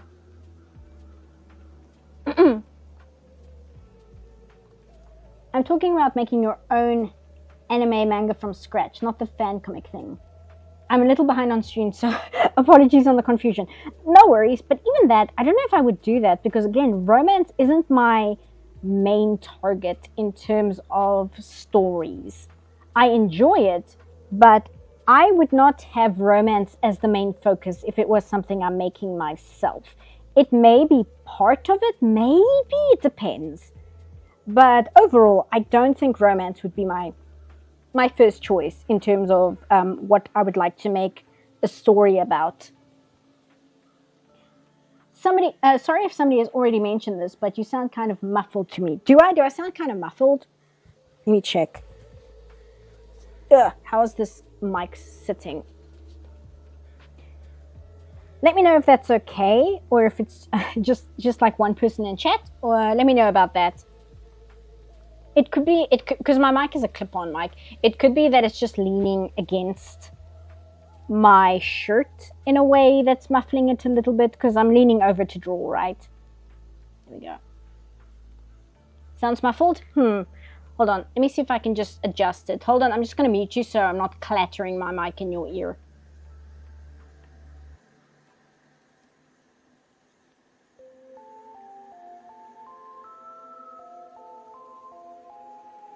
How's that? Is that any better? Let me know. I probably can't ask, is that better? And then be quiet so you guys can't hear what I'm saying. I keep having a ton of ideas for anime, manga, stories, or like, but I'm afraid I have to turn them to novels to publish in Finland to ever realize them. I don't know, like, I feel I have to make a portfolio to even try selling myself to some freelance artist or hire to get an illustration or comic artist to collab with me. Basically, yeah, that is going to have to be something you do because you're asking for somebody else's time investment. And that is something that you have to factor into it because time investment is time taken away that they could be making an income from something else. And it's time taken away from any personal projects they have themselves or any other obligations they may have as artists. So you would have to sell your idea to a certain degree to let them know why it would be worth them investing time. So that is sadly part of the business. Otherwise, you can show them examples of prior work. That's the only way I can think about getting around that. Sounds better? Okay, great. So it was just where I had my mic then. Okay, thanks for letting me know. I'll be so happy when we are in the mid-20s temperature-wise. So I don't have to wear 5,000 layers just to stay warm. I'm so tired of that. I want to make romantic media because I want money. But also because I want to inspire more romantic work. Yeah, that I can understand. Again, shoujo manga is in a very... Shoujo stories in general is in a pretty bad place at the moment. And in my opinion, it has to do with money. Because shoujo is a genre... Not a genre. Shoujo is a demographic for manga and stories that I'm quite passionate about. But I think that shoujo has been degraded so much... where these days, when people think of shoujo, they think of romance content. Whereas, if you were to look at shoujo in the 70s and 80s, that is not what the main focus of those were. Shoujo could be so many genres aside from just romance. Especially sci-fi. Like sci-fi manga that was made in the 70s for the shoujo demographic. Some of that stuff is amazing. I'm busy reading Seven Seeds, which is a post-apocalyptic story that's a shoujo. And that one's really good. I really, really highly recommend Seven Seeds. And again, it's not a romance. There's romance in it, but that's far from the main focus. the main focus is trying not to die in a post-apocalyptic setting. And it did have an anime adaptation like a year or two ago, but apparently from what I've seen, it's such a disappointing adaptation. Like, it's painfully disappointing. It's a really, really bad version of the story. So, you know, don't watch the anime version of it. Just look up the manga and read that. It's also very, very long, so reading the manga might actually be in your best interest as well. All of the shoujo went to webtoons. It depends though, because again, I don't really use webtoons, but isn't webtoons also like extremely heavily romance focused? Because that's the impression I get from it. But again, I don't really use webtoons. Maybe I should, because before, like, YouTube and video streaming was a big focus of entertainment online, my main form of entertainment online was reading webcomics. So maybe webtoon is worth it. I don't know. The reputation I got from webtoon is basically that it's Wattpad but in comic form. That's kind of the impression I got. Maybe that's incorrect, but that's just what it seemed like to me. Oh, thank you, Avina. Thank you, Classics for real. Mid-20s is like metric, what you use different meaning. Yeah, I mean metric. I mean the metric system. Yeah, mid-20s. What is that? I think it's like the low 70s, I think, if I remember correctly. I don't know. I don't know your silly American numbers. Here we go. My favorite sci-fi shoujo is They Were 11. The movie was so good. I need to watch They Were 11. I am aware of it. I just haven't sat down and watched it. I might read the manga instead, but that is something that's on my radar. The other one on my radar is Towards the Terror, which I think is the same author as They Were 11. But that's another one I'm super, super interested in. But yeah, Seven Seeds. Highly, highly, highly recommended. It's very good. Just be aware, it's a shoujo manga, but it is probably more violent than you would think a shoujo manga is. Because one of the things that happens in one of the early chapters is one of the characters has bugs lay eggs in his flesh, and the bugs like hatch out of him after a while, and they like show all of it. So it's a shoujo, but just like be aware that just because it's a shoujo doesn't mean it's not going to have some hardcore shit in it. Again, it's very good. Highly recommended. It's brutal though. It's really, really brutal. Here we go.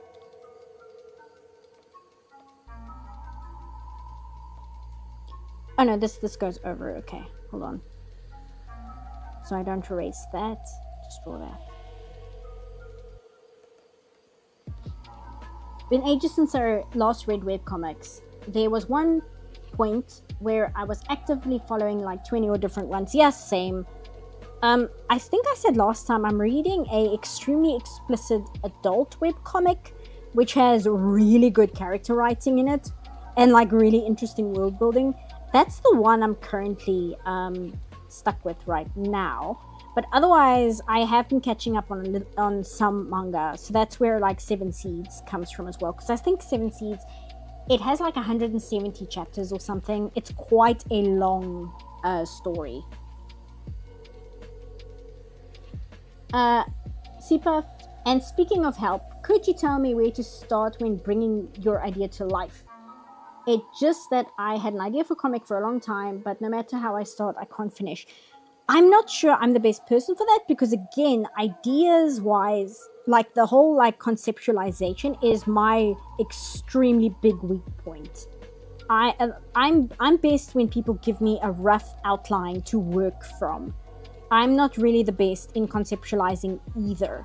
Even to the point where like a few years ago when I really, really wanted to write fanfiction again, even though it's fanfiction and the world building and characters are all made for you, I would have a massive problem trying to conceptualize what the story is that I wanted to write.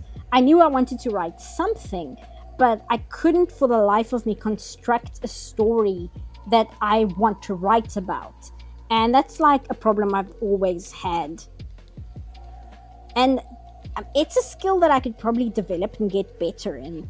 But I think, like most people, it's just easier to adapt things from conceptualization that other people have done.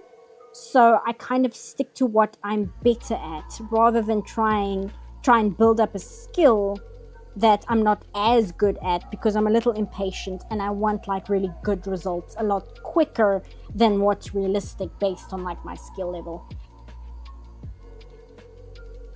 Sounds like you have inspiration block. Yeah, but I've had inspiration block for like 20 years. So I'm not sure you can call it a block at this stage. Am I going to watch Venom 3? I need to sit down and like marathon all the Venom movies. That's another one that kind of slipped past me. I think I might like it. I'll have to see. I'm not the biggest fan of superhero movies in general, but I know Venom is only by the loosest definition a superhero movie. So I'm like interested in it to a certain degree, but I'm not sure if it's entirely up my alley. I'll have to give it a look, but I'll check it out. I also haven't seen Joker, right? So here's the thing with Joker. I haven't seen Joker because I want to watch The King of Comedy before I watch Joker.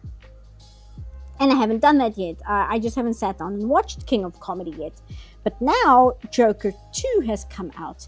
And my friend is an extra in Joker 2. You have received a new message. Oh, thank you, Avina. So I want to watch Joker 2 because my friend is in it, but I can't watch it until I've watched The King of Comedy and then the first Joker. Thank you, Necromancer Cobalt. So, Silent Hill 2 remake is good. Surprising. Yeah, it's good. After we were all terrified and like hoping it got cancelled and vowed to ignore its existence, it came out and it was really good. And it's like really well made. And the people who made it like really cared about the original and put a lot of love and effort into it. And it's like, what the hell? This wasn't supposed to happen. Same. I ended up finding a fic trope I wasn't satisfied with, so I decided to do it my own way. Yeah, very often that's kind of what happens. In the past, and I'm talking quite a few years ago, when I wrote fanfiction, it would be because I got frustrated that the kind of story I wanted to read just didn't exist. So, like, the only option was to write it myself. Like, spite can be a massive creative motivator. Let nobody else tell you that you can't make anything good out of spite, because that is exceptionally not true. Do this. Come around here like that. Okay. Come around here like that. Do this. There you go. I might have to do that. The Venom movies aren't great, but I like the first one regardless. Yeah, I'm not expecting them to be masterpieces. I'm expecting like a good popcorn movie with like fun ideas and fun execution, and that's about it. I'm kind of just expecting that from it, right? Which I think is a good enough expectation. I'm expecting a good time and not much more. Evidently, Blooper Team is like you, better on commissions than making their own thing. You say that, but then you have to remember they made the Blair Witch game. So no, they're not good at commissions either. So the fact that the Silent Hill 2 remake is good is like, what the hell happened? Because when you guys did the Blair Witch, it was an unmitigated disaster. It was a terrible game. So why did this one go right? What happened? Yeah, there's kind of a thing here, I guess. Let's do that. Do that. There. Just kind of cheese it, so I don't have to draw too many details there. Do that. Do that. spite will push you to overcome your writer's block. It's so powerful. It's true. Like, spite will really help you get to a certain level of creativity. It's kind of amazing, really. Maybe that's why the Silent Hill 2 remake is good. It was made good out of spite, because Bloober Team saw how everybody was like really terrified of the idea of them making it, and they saw everybody hating the idea of Bloober Team being put in charge, and they saw everybody saying, don't pay for it, it's going to be terrible, and they made it good out of pure spite. That's something I can believe, honestly. Good for them, though. I can't imagine the euphoria they're feeling now that their game is out and it's actually good. The fact that word of mouth is traveling so fast that the game is really, really good, and seeing the game at like overwhelmingly positive on Steam. I can't imagine being a dev on that game and seeing the complete change in attitude that people had for it. That must be such an amazing feeling. Kraven the Hunter is finally being released, and all I can think of is, oh Sony, you adorable hot mess of a company. Yeah, Sony is another one where, yeah, Sony, so much is like, Sony, what are you doing? There is so much of Sony's career is just like, what are you people doing? Sony is good with like camera equipment. Sony is good with hardware, I would say. They're good with like camera equipment, and they're good with appliances and televisions. But apart from that, so much of their other stuff is just like, what the hell is this? Although I will say Sony has probably the most talented animation team. The problem is Sony will greenlight the absolute worst garbage. And that was a big problem for a while, where they had some of the best animators working for them and some of the most innovative animation tech artists working for them. But then they would make them do things like the Emoji Movie.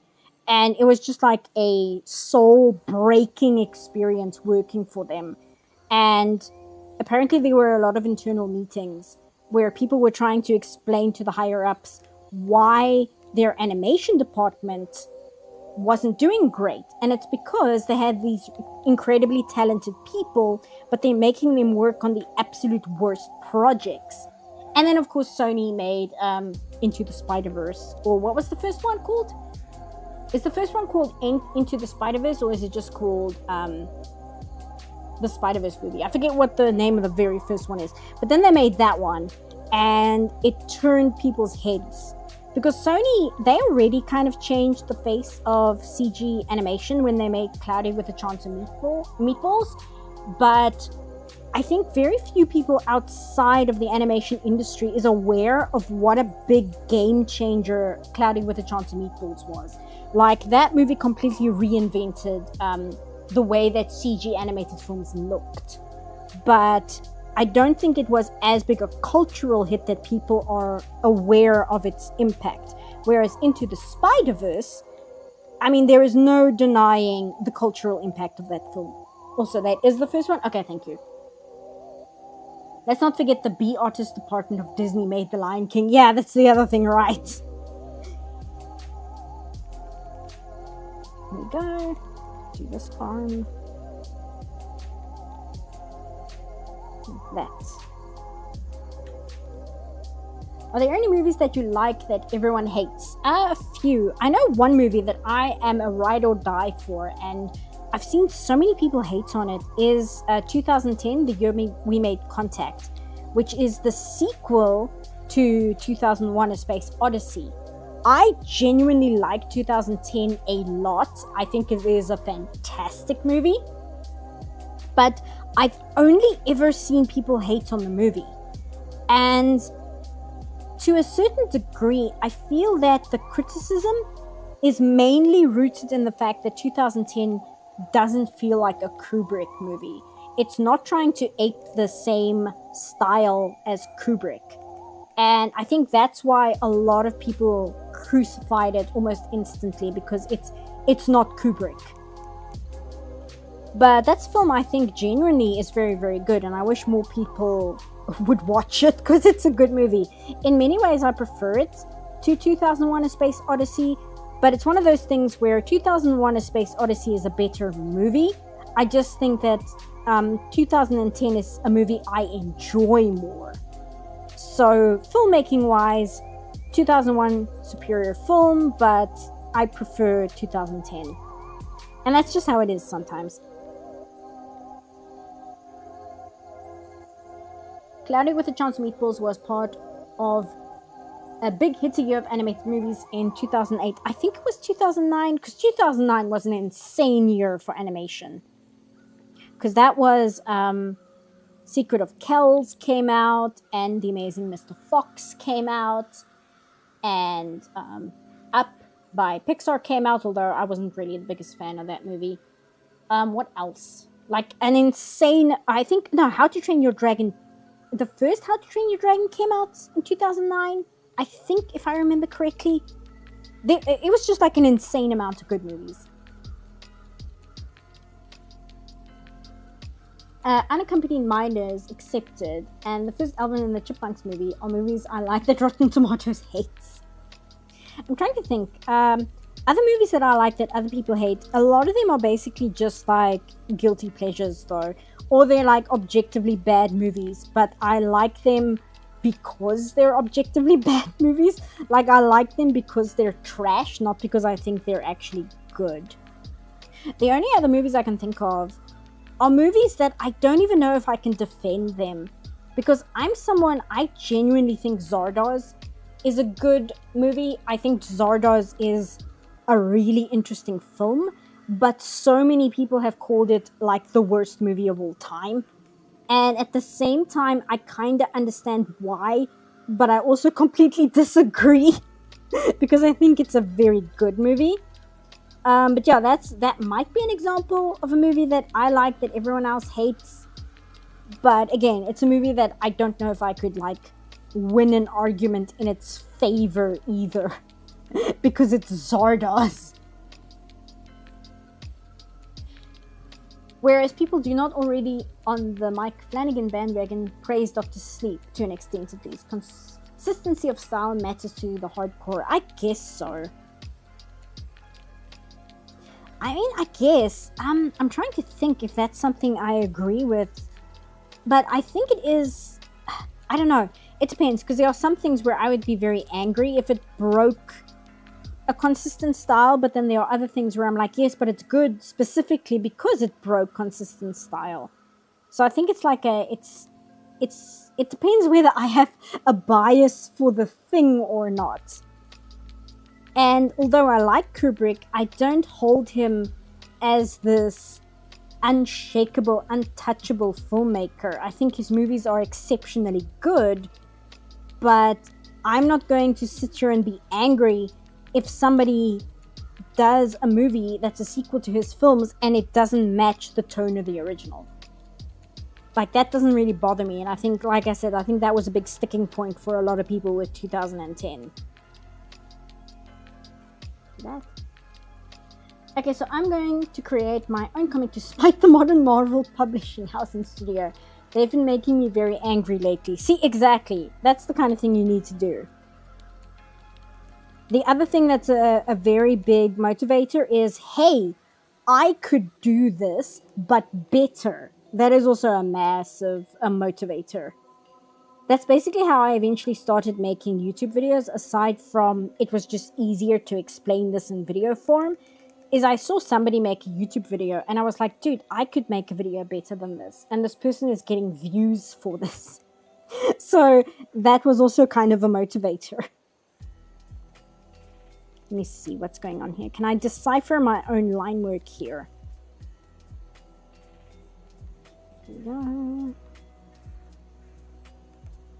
Oh, this is creating a tangent. Hold on. See if I can fix this. There we go. Okay. Do that. Hey, C-Puff, how goes? As good as it can be, quite honestly. Hanging in there. There we go. I'm using a Halloween lo-fi playlist mix I found on YouTube, and I'm actually kind of enjoying this. Like the theremin music in the background is really good. The missing nuance is that you have to spend 110 times more resources, energy, and time than you first think. Yeah, that's true, but I think that's true of like most creative endeavors. It always be like even professional projects. It always ends up being a bigger train smash than first expected. Because I was listening to the commentary on The Shining, to get back to Kubrick, and that movie was like 6 months behind schedule, and it was a problem because the actor playing Danny was 7 years old at the time. And if you look at Danny at the beginning of the movie versus Danny at the end of the movie, you can tell that that child has grown and has gotten older than the beginning of the film. You have received a new message. Thank you, Avina. Hey, Classics for Real, thank you. Please use the same playlist for Christmas and Easter. I mean, I could do that. Especially for Christmas. It's actually a nightmare trying to find like copyright-free Christmas music for a stream. It's really difficult because I absolutely refuse to do like, you know, I don't want us to feel like we're sitting in church. You know what I mean? So it's really difficult to find like lo-fi remixes of Christmas music. So maybe I'll just like keep the Halloween music. Maybe we'll just do that and like not explain or give context to people who didn't come to the stream. It's like, what are you talking about? This is Christmas music. What do you mean? Here we go. Spooky music for Christmas. What about Christmas rapping by the waitress? No Christmas play. I can't read. The stupid heart. The stupid heart at the bottom of the phone that you can press on and it does this. It's like in the way. I can't see what people are typing. What about Christmas rapping by the waitresses? No Christmas playlist is complete without it. I'm not familiar with that one. I'm going to have to look that up. It's like really annoying what gets caught in the copyright system on YouTube, because I really like those mixes that are like Slashwave and Mallsoft and Poolcore and all that stuff. The problem is a lot of those songs use samples from music that was released in the 90s or so. So the copyright system picks up those samples and then copyright strikes the video thinking it's the original song, when it's not. It's like a vaporwave mix of that song. And it's really annoying. Oh wait, I got this wrong. This petal is actually behind that one. There we go. Do this. There we go. Let me do the petals first so I don't make that mistake again.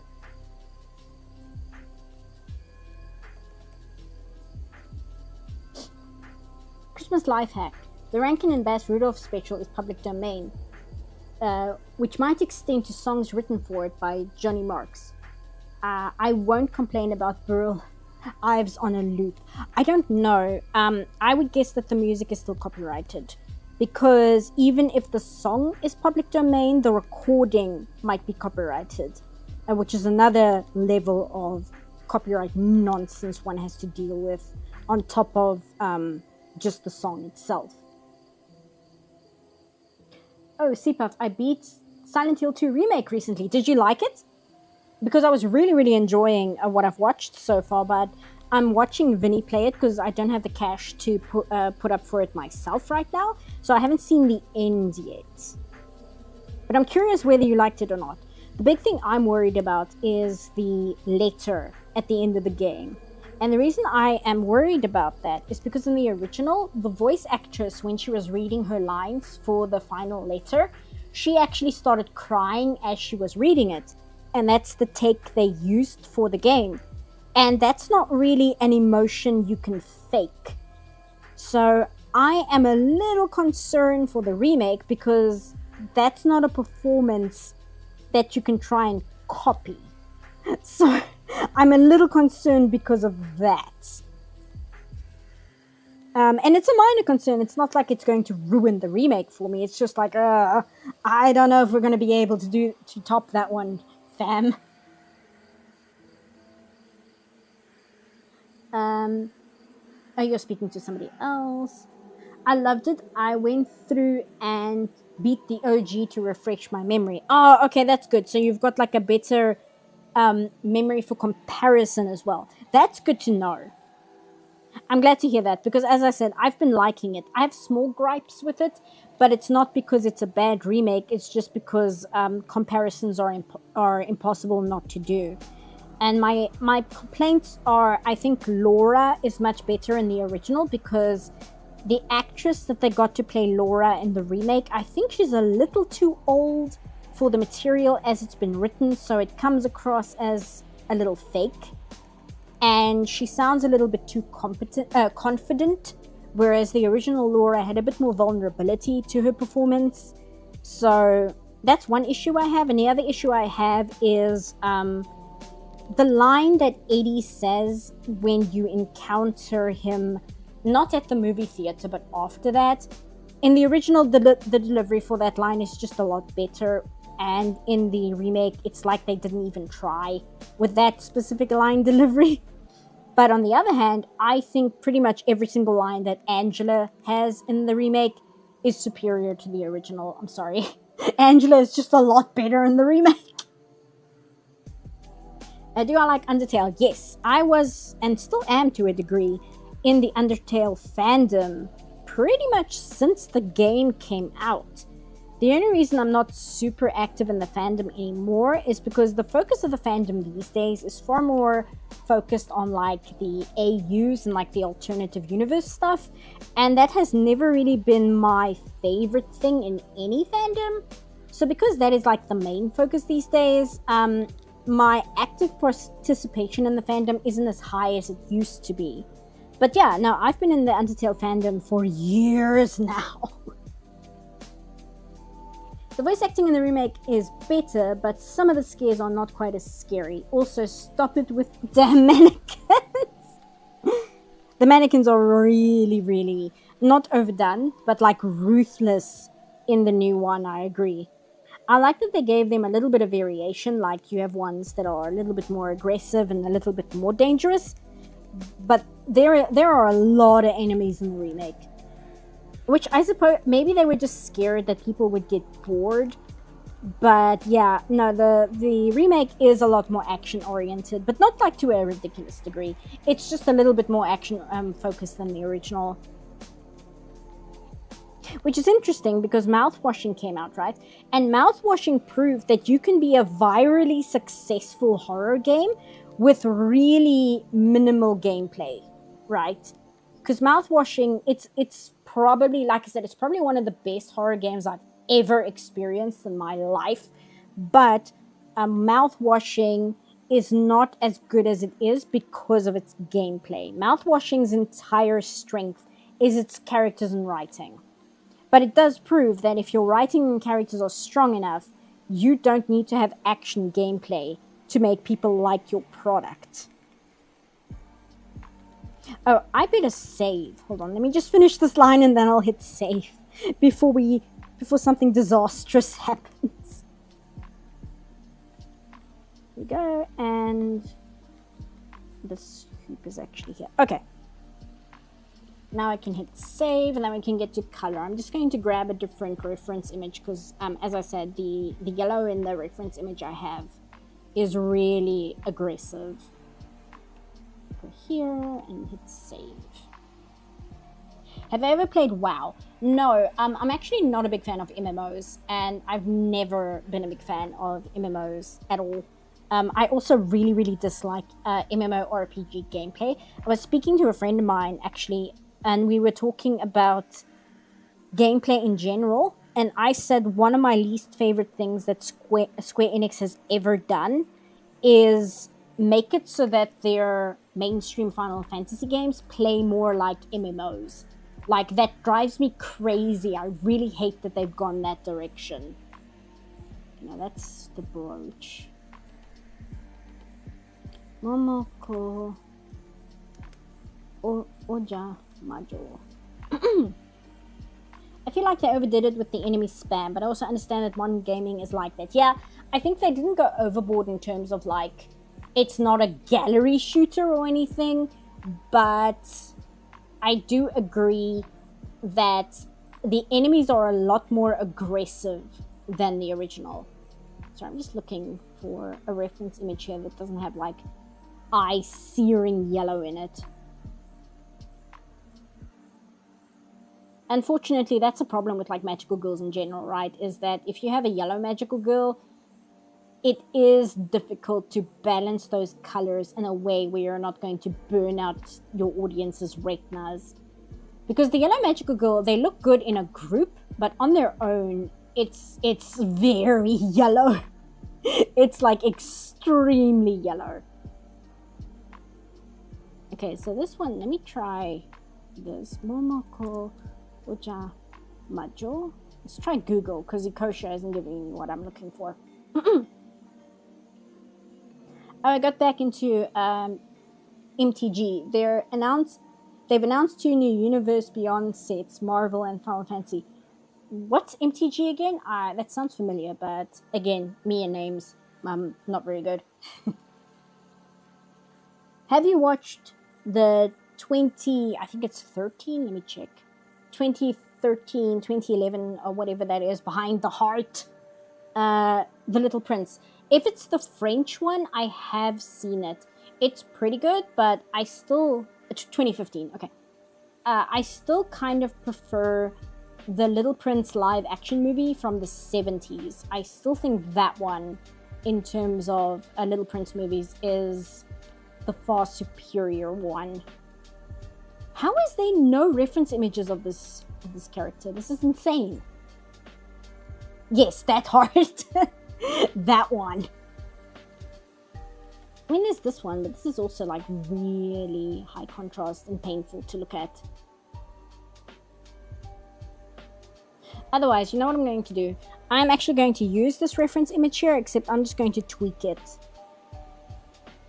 so that we don't spend 5,000 years for me trying to find the right reference when it just doesn't exist. Inverse now. Correction layer.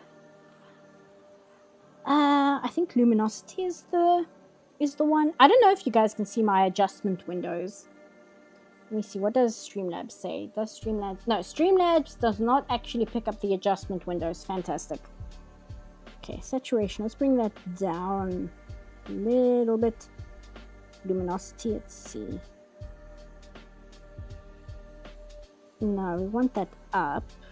Here, I think this is the one we want. Okay, that's more green. There we go. So we just nudge it a little bit more that way. See, that's much better. Okay. I might color pick her skin color from this one, but I think, and her eye color, because I see it's actually green, but I think everything else I'll use these colors instead. Let's grab her skin tone first. Grab that. Go here, lock this one before I draw in the wrong layer again. Make that blue. There we go. Pencil. No, we need the turnip pen. One thing about this pen is I can't really use the lighthouse feature in Clip Studio Paint just because it's got this feathering on the edges, so it's just less of a time waste just to do it manually. Technical support. I see buff getting valuable public speaking practices just by repeatedly pronouncing the anime's name. Because again, I want to say Oja Moja, but that's not what it is. It's Oja Majo. Because Majo is magic.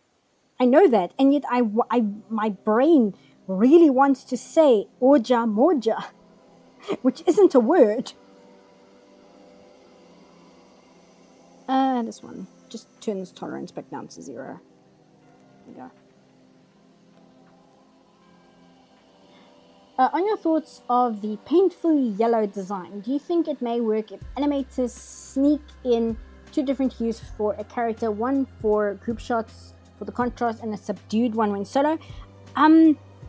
That's a difficult question because if I were to think of the work I did for Unicorn Warriors, even though Edward, for instance, because I like Edred, sorry, not Edward, I like Edred, but what was interesting is although Edred has, you would think, pretty consistent coloring, we were not given a color palette for Edred and said, these are the colors that Edred is. These are the colors you need to use.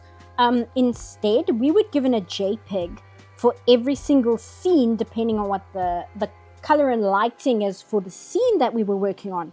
And Edred would have his colors adjusted for the scene.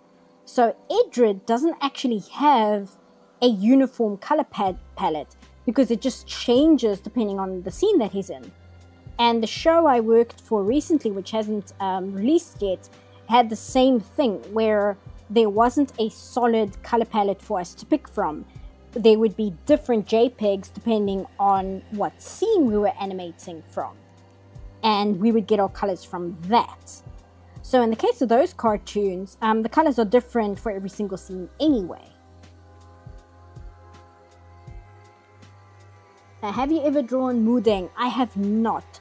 I saw that Celeste on Tumblr did a really cute drawing of Mudeng, because she does like cottagecore little animal drawings that are kind of reminiscent of like teacup bunnies. I wouldn't say all the way to Peter Rabbit kind of style, not like Beatrix Potter, but closer to like teacup bunnies.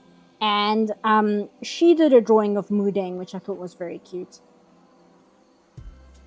How old is Mudeng now? Isn't Mudeng like a little bit grown up by now? Because it's been a few months, right? There we go. But she's a pygmy hippo, so I suppose she's not going to get too big. I'm going to ask a very different question. I'm trying to learn more about the various religions of the world. Can you tell me about the religion of South Africa that existed before colonies? The main religion here outside of the colony religions is ancestral worship. That was, and to a certain degree still is, the major like religious focus in South Africa is ancestral worship.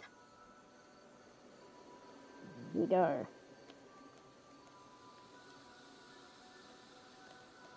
Because even in like the adoption of Western religions, ancestral worship is still integrated into a more Christian belief system. Kinda, I suppose you could compare it to Mexico, where Mexico is very Catholic, but then if you look at the way that Mexico handles Catholicism, it's kind of very, very much Mexican Catholicism. So it's kind of like that. Is that standard procedure anywhere? Wholly different color palettes rather than a base one plus an overlay for the lighting? It depends. I've worked on a short where the coloring was a flat palette and then we had overlays adjust the palette depending on the lighting. But I'm trying to think, what did we do for what was it called? The thing we did for the line. Delivery at Sunset, I think it's called. Delivery at Sunset, that one I think we also did the palette and it had an overlay with it. But in that one, I was actually not in charge of the overlay colors. I only did the flats. Whereas the other project I was working on, I did the flats and the overlays at the same time.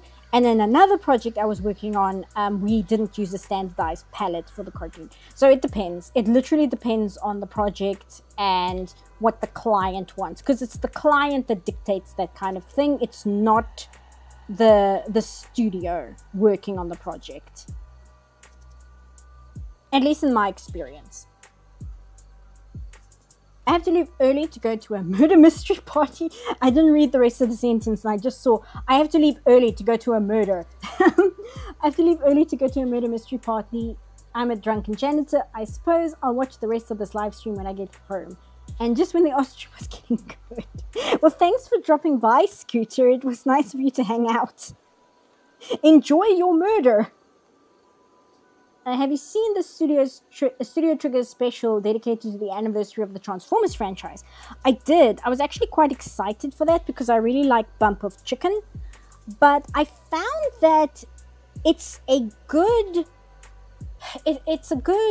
a tribute in terms of what it is, but I found the animation in it strangely lacking for Studio Trigger, which made me wonder if they had like some of their junior department working on it rather than like the higher up staff. I haven't looked into who the staff were for that one, but I was a little shocked by how stilted the animation was, because I was expecting a lot more from Trigger, especially for a tribute short, and especially if it includes Bump of Chicken, because I automatically compare it in my head to the tribute that Bump of Chicken did for One Piece, which has some of the most amazing animation I've ever seen in my entire life. So seeing the tribute to Transformers and having it be very stilted was a little bit shocking to me. It's not terrible, it's just a little stiff. But I suppose the fact that they actually bothered to do mech animation in 2D, that's about what you should expect these days, unless they actually used 3D models and then did the 2D over them, which they might have. But in that case, I would expect something a little more dynamic than what we got. So it's good, but it's not up to the standard that I was expecting it to be. Hey all, I'm sorry I'm late. What are we drawing today? We are drawing, somebody requested a Momoko from Ojamajo. So we are going with her. As I said, I was thinking of maybe doing something from the Sailor Moon, the Silent Hill remake, or mouthwashing, but I'm actually not really in the mood to do art for dark subject matter like to that degree at the moment. So magical witch girls it is. Grab that. That. Oh wait, that part's not white. That part's white. And then her gloves. Okay, this part is the one that's white. At some point, if we're gonna draw magical girls, I should draw the main character from Full Moon or Sagashite. I know that her idol name is Moon, but I forget what her character name is. Mitsuki. I think that's what it was. Mitsuki. That's a really good show. I keep talking about it, but it's genuinely such a good show. I think that Discotheque Media recently announced that they were going to put all of it on DVD. Discotheque Media, unfortunately, does not distribute their DVDs in my country, which makes me furious. But the fact that it exists on DVD at all is pretty good. I'm actually at the stage where I'm so close to buying writable DVDs and literally making my own physical copies of things. That's the level of frustration I am at the moment, because I can't buy certain things on DVD. And sure, it's not that I can't find these things to watch them. I can find them and watch them without a problem, but that's not the point. I don't want to just find them and watch them. I want to own them on like physical copies. It's really, really frustrating. That's like one thing. When I go back to the States at some point, I'm going to go to Amoeba and just buy like literally everything that I want on DVD. I'm just going to go get it at Amoeba, and like literally everything. I'm going to spend like $1,000 just at Amoeba buying DVDs. Cool, I don't know who that is. It's from a Magical Girl anime. I've never watched it myself. Like I said, somebody requested it in chat. But it's by the director who went on to make Heartcatch Precure, which I quite like. And I've heard nothing but good things about it. So, from my understanding, it's a really good show. It is a little bit, in terms of demographic, I think it aims a little bit lower than Sailor Moon. It's about like in the Precure range in terms of age demographic. But that's not a bad thing. It's just that's what the demographic focus is. Let's grab her hair. Actually, let me do her eyes first. Let me just remove that. Put that back on.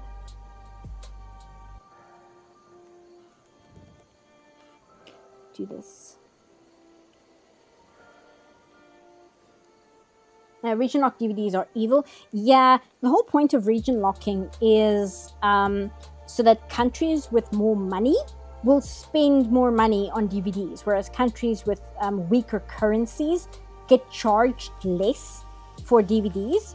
And so it stops people from more richer countries ordering DVDs from poorer countries and then getting them for a cheaper price. That's why region locking exists. It's really stupid. I'm pretty sure there's probably a degree of like licensing rights as well, but that's also, let's face it, that's also incredibly stupid. And in my opinion, not a valid reason for region locking. Region locking in general is just dumb. It's just a stupid, dumb idea that shouldn't exist.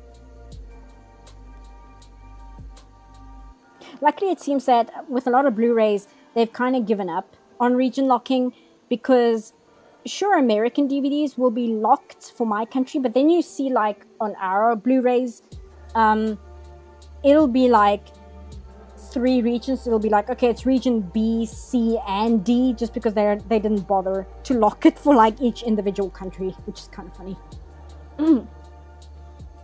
Sipa, thank you for reminding me that Silent Hill 3 has a magical girl transformation for Heather. Oh, we should have drawn Heather in her magical girl outfit. Oh well, too late now. That would have been a good idea though.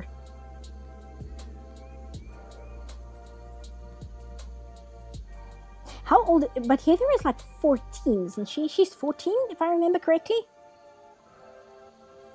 I think so. I'm not as familiar with Silent Hill 3 as I am 2. 2 is kind of my favorite, so it's the one I know the most about in terms of all the fiddly details. Grab this, grab blend. Which one? I think just the normal blend. I need to get back to watching Full Moon War Sagashite. Struggling a bit as I'm early on and people comically failing at trying to make up a fake story. Story version of Nails on a Chalkboard to me. So I'm only partially through episode 2. That I can kind of understand. Luckily the focus kind of changes after a while. But yeah, the whole like secret identity thing is a big part of the narrative as a whole. So you're just going to have to be aware of that. But it's luckily not like the main focus because there is actually a story going on beyond that. It's not just like a Hannah Montana Monster of the Day kind of series where that is the only focus in every single episode. There you go. I might as well give her her specular lights now. See how they did these. Okay. So they have like the big white one on top.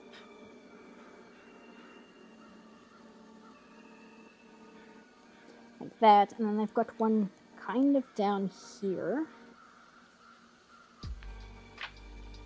Like that. And they've got a smaller one. Like that. There we go. I'll add some like color in her iris as well when we get there. Grab her hair. I think she's 17.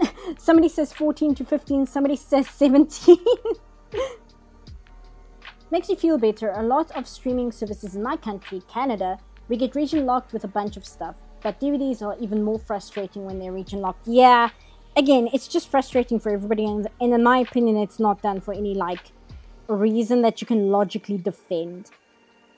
Because like the reasons I've heard behind why region locking exists, I'm like, no, that's stupid.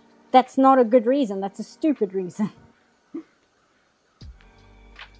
I'm fine with secret identity. It's the whole, well, yeah, but I mean, what I actually meant was, I can see that. I haven't watched it in a while, so I need to like rewatch it and familiarize myself with how often that happens. Because like that, because it's not an issue for me, that's not something I really focused on. I was more like focused on the story as a whole. So I'm not as clear in my memory as to how much that happens. So I can't sit here and be like, oh, it's okay, it stops happening after this point in the story. Because I can't remember. Silent Hill 3 ended up being my favorite in the series. Too bad the movie was so much worse than the first one. The movie is frustrating because they got so much right visually and in terms of music. It's just the writing is awful. Again, the writing is really bad. And it sucks because if you look at like Heather's character in the movie, she looks perfect. It's such a shame. It's like, I think the director had the right idea making the movie. It's just that the writer was a problem.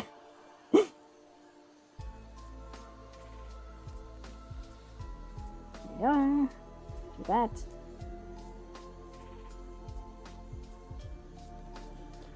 Do that.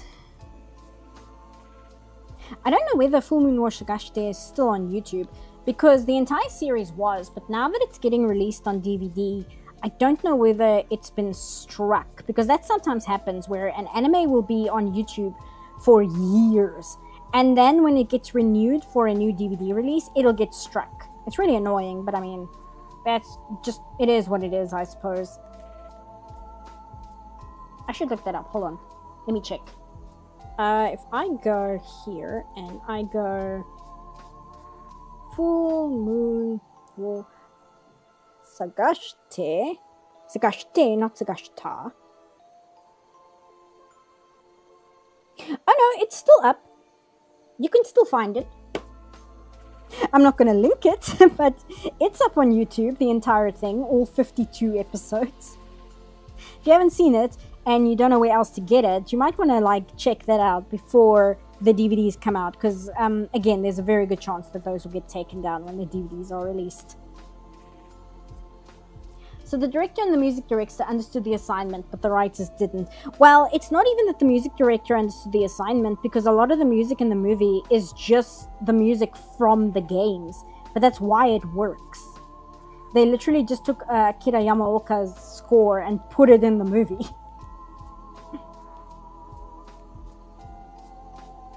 Here we go. Whereas like Silent Hill 2 Remake, what I found very interesting is the Silent Hill 2 Remake, it's got re-recordings of all the music that was in the original, but it's also got a bunch of new music. But what Bloober Team actually did is they brought Akira Yamaoka back and asked him to record new music for the new sequences in the game. And I don't know if Akira Yamaoka did the ambience for the remake, but a lot of the actual just music, that's all Akira Yamaoka's doing. Did I move this layer? I think, yeah, I moved this layer. Hold on. How did this happen? That's really annoying. Because now I've colored the hair with this layer being off center. It might be okay. See if I can fix this. I probably held the button down a little too long and it shifted the layer slightly. But it shouldn't be too big a deal.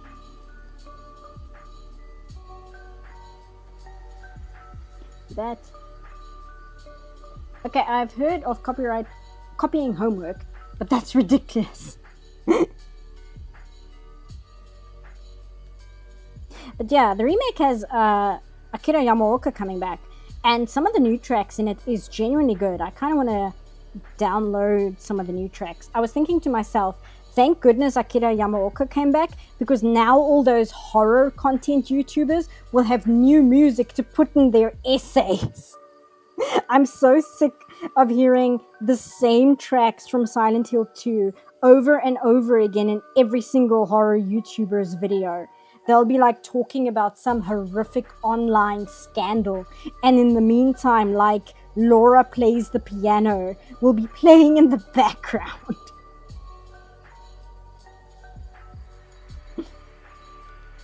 Where they'll be like, the person who made this game went on to eat their roommate, and meanwhile it's like the song Alone in the Town is playing over it. Which is so annoying if you watch those, because it's like dude, I'm actually kind of interested in this horrible situation you're describing, but you're playing a game from the PlayStation 2 soundtrack over this. The tone is kind of not there. I'm not entirely sure what you're doing. Have you considered doing a review of your favorite horror media? I don't think it really fits my channel, but one thing I have considered doing is making a dedicated video about horror media aimed at kids, because I think that's a very interesting topic. And as somebody who really likes horror, I do think horror media made for children is a very important genre, and I feel it's extremely neglected because so many people have this false assumption that if something is made for children, it can't be challenging and it can't be scary in any way whatsoever. So horror content for children, like I said, so often gets shafted, or in some cases just outright cancelled because it's too scary. But I feel it's something that deserves a lot more credit than it gets. And I don't know whether a lot of YouTubers have really discussed the importance of horror content that is strictly targeted towards children and how important that is. I suppose if I make that video, though, I will have to talk about Five Nights at Freddy's. There's like no getting around that being part of the discussion if that's going to be a topic. Even though Five Nights at Freddy's may not in of itself be a animated thing, I think there is enough overlap with animation where it can be part of the discussion without veering too far from the topic of animation and cartoons and all of that. If you do, please mention Gregory House. It's super underrated. I know that name, but I'm not sure why I know that name. Some of the best children's films have absolutely terrifying moments or scary atmosphere. Yeah, one thing that really annoys me, I watch a lot of movie reaction channels, right? Because I really enjoy seeing people react to something for the very first time. And I actually quite like Popcorn in Bed, but one thing that Popcorn in Bed says a lot, which drives me absolutely insane, is if there is even the slightest bit of challenging moments in a show whatsoever made for children, like she watched the Disney movie, I forget which one, and I think it was Hunchback of Notre Dame. I can't remember. It was either that or The Lion King, and it's got some dark moments in both those films, and I just remember her being like, "What the hell, Disney?" And I'm like, "What? Just because it's Disney, because it's cartoons, it has to be freaking funny bunnies?" Which is my favorite like punching bag when it comes to insipid animated content, is the 1930s Disney short Funny Bunnies. You know, all those like shows that would make fun of Disney content for being the most saccharine, absolutely brain dead, sugary children's content. That is what that short is, and the fact that it exists is insane to me. The fact that that's not just a stereotype, that's something that actually was made, is insane. But anyway, when people like watch things for kids and then they're like, "This was made for children," I'm like, yes. What? What are you so shocked about? Children have a range of emotions too. What are you so appalled by? That children might also want to watch horror things in a way that is safe for them to consume. What about this concept is so strange to you? It drives me wild because it's just indicative of having a very, very narrow opinion of media in general, not only just for children, but just in general. You have this concept of like, this is what is made for kids, this is what is made for adults, this is what is made for women, this is what is made for men. And it's such a restrictive and backwards way of looking at entertainment in general that it just drives me crazy that the second something made for a demographic has something that you don't think is typical for that demographic, you have like an emotional meltdown because it exists. And it's like, calm down. You know, relax. It's okay that a child sees something a little bit scarier than Blue's Clues or Zubumafu, you know? It's okay that exists. Don't show... Okay, yeah, fair. Don't show The Shining to your 6-year-old, but at the same time, if you're watching Coraline and you're like absolutely flabbergasted that Coraline has scary things in it despite being for children, I mean, calm down. Edward Gorey is worth mentioning too. I don't know that his stuff is explicitly for kids, but I read it when I was younger. I don't know whether a Gorey is specifically for kids, but I do know that his things were like erroneously sold to kids, if that makes sense. Like, kids might not have been the target audience, but his stuff was like always put on like the children's book section. Millennials grew up with helicopter parents. It's not their fault entirely. I'm a millennial. I didn't grow up with a helicopter parent. I watched Watership Down when I was 4 years old. And what else did I watch when I was young? What did I watch? I guess like Indiana Jones Temple of Doom. I watched that when I was 6. I suppose that counts. I was like more into animation than anything though. I wasn't really into anything live action until I was way older. And even then it was super selective. But like, what did I watch that was scary? I watched The Moomins. That counts. Did you see the episode with the Groke? It's insane. But yeah, Watership Down. And that was like the big one. Trying to think what else, because I definitely did watch horror content as a kid that was like aimed towards children, but it's kind of slipping my mind. Watership Down is the one that sticks out in my brain because I think we had it on VHS. Yes, we did have it on VHS, so I watched it like multiple times, so that's the one that like sticks out in my head the most. Skibidi on Zombie Island. Yeah, that's another one. Skibidi on Zombie Island is a perfectly good example of a scary kids movie. Because, like, it's not terrifying, but if you're a kid, that movie is really intense in terms of, like, horror content. Predator was the first 18 movie I ever watched. I'm trying to think, what was the first 18 movie I watched?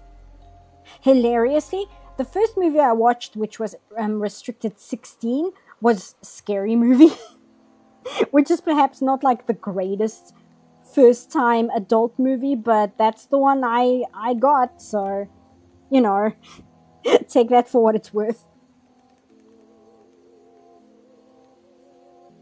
Oops.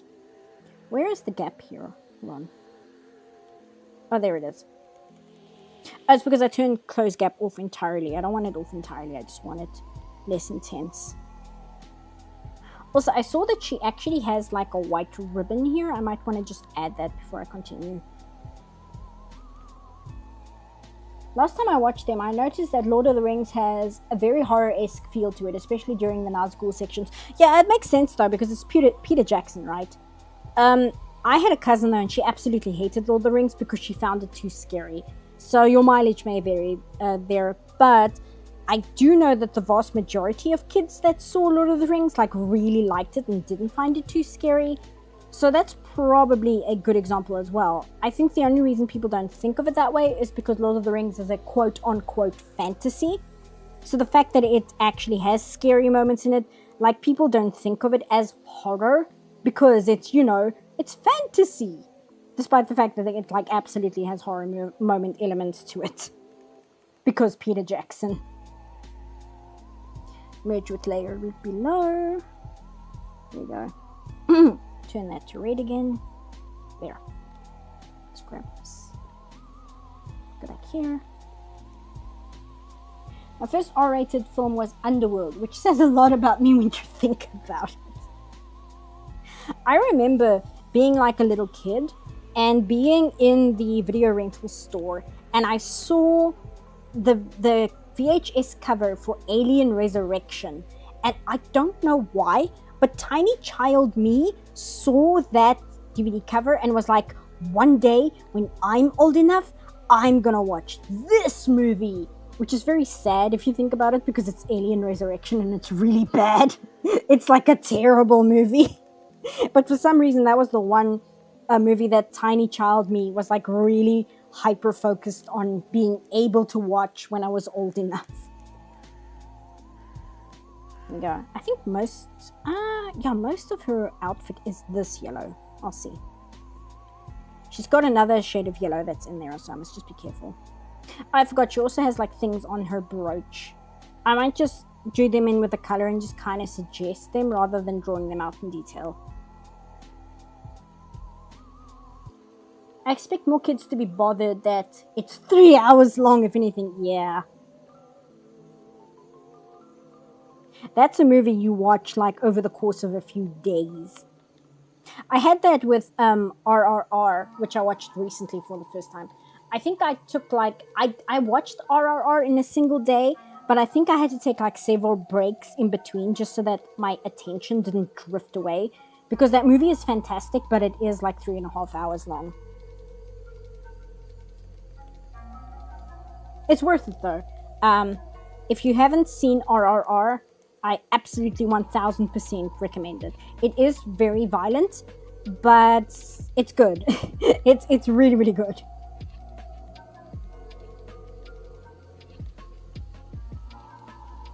Weirdly, I noticed that a lot of really great directors had their starts as horror directors. Yes, that is because it is very easy to make a horror movie to a certain degree. Because even if a horror movie is bad, people will still watch it if it is scary. And so a horror movie is far more likely to earn money than any other genre of movie. Because it can be trash and people will still watch it. And that is obviously evident by the entirety of Blumhouse. The entire existence of Blumhouse is built upon the fact that people will watch a bad horror movie if it has something scary about it. I need to take a drink of water quick. Give me a sec. Let's reach for this thing.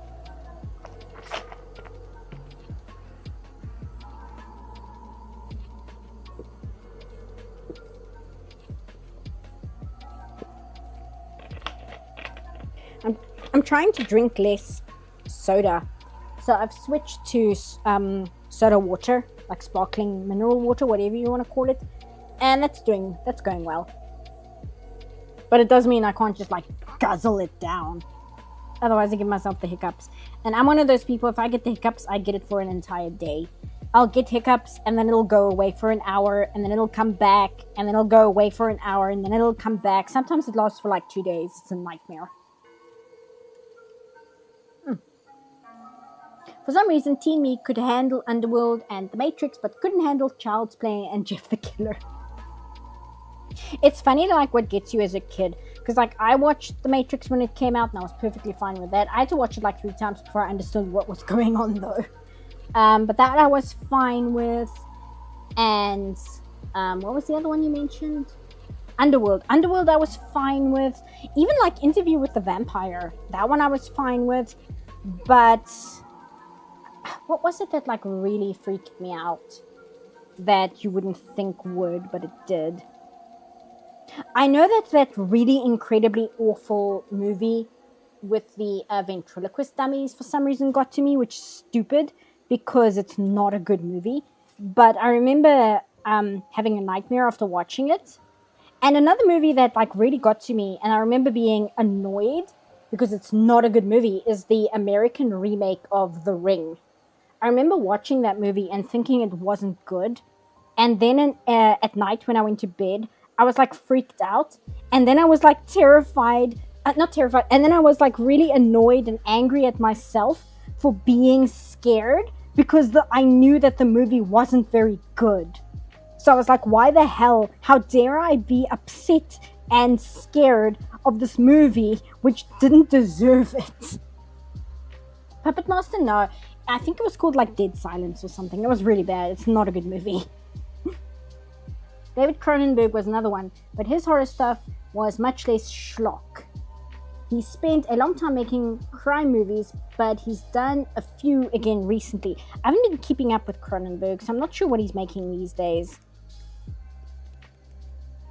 I do know that Verhoeven wants to come back. Red Letter Media was making fun of that because Verhoeven was like, he wants to make a political thriller, but he wants to make it erotic. And Red Letter Media like instantly burst into applause. They were like, welcome back, Verhoeven. So in my mind, I'm like imagining like a political thriller, but like it's showgirls. Like showgirls, but a political thriller. I kind of want to see that. I actually would 1000% be down with watching like an awful Verhoeven movie that's showgirls, but it's like about the American presidency or something. Cronenberg's entry in Cannes this year was The Shrouds. He was processing grief. The Cannes crowd didn't give him points for that. Ugh, I might actually avoid that then, just for the time being. But there's a lot of Cronenberg I still need to catch up on. I haven't seen Naked Lunch, for instance. I was always too scared to watch Naked Lunch.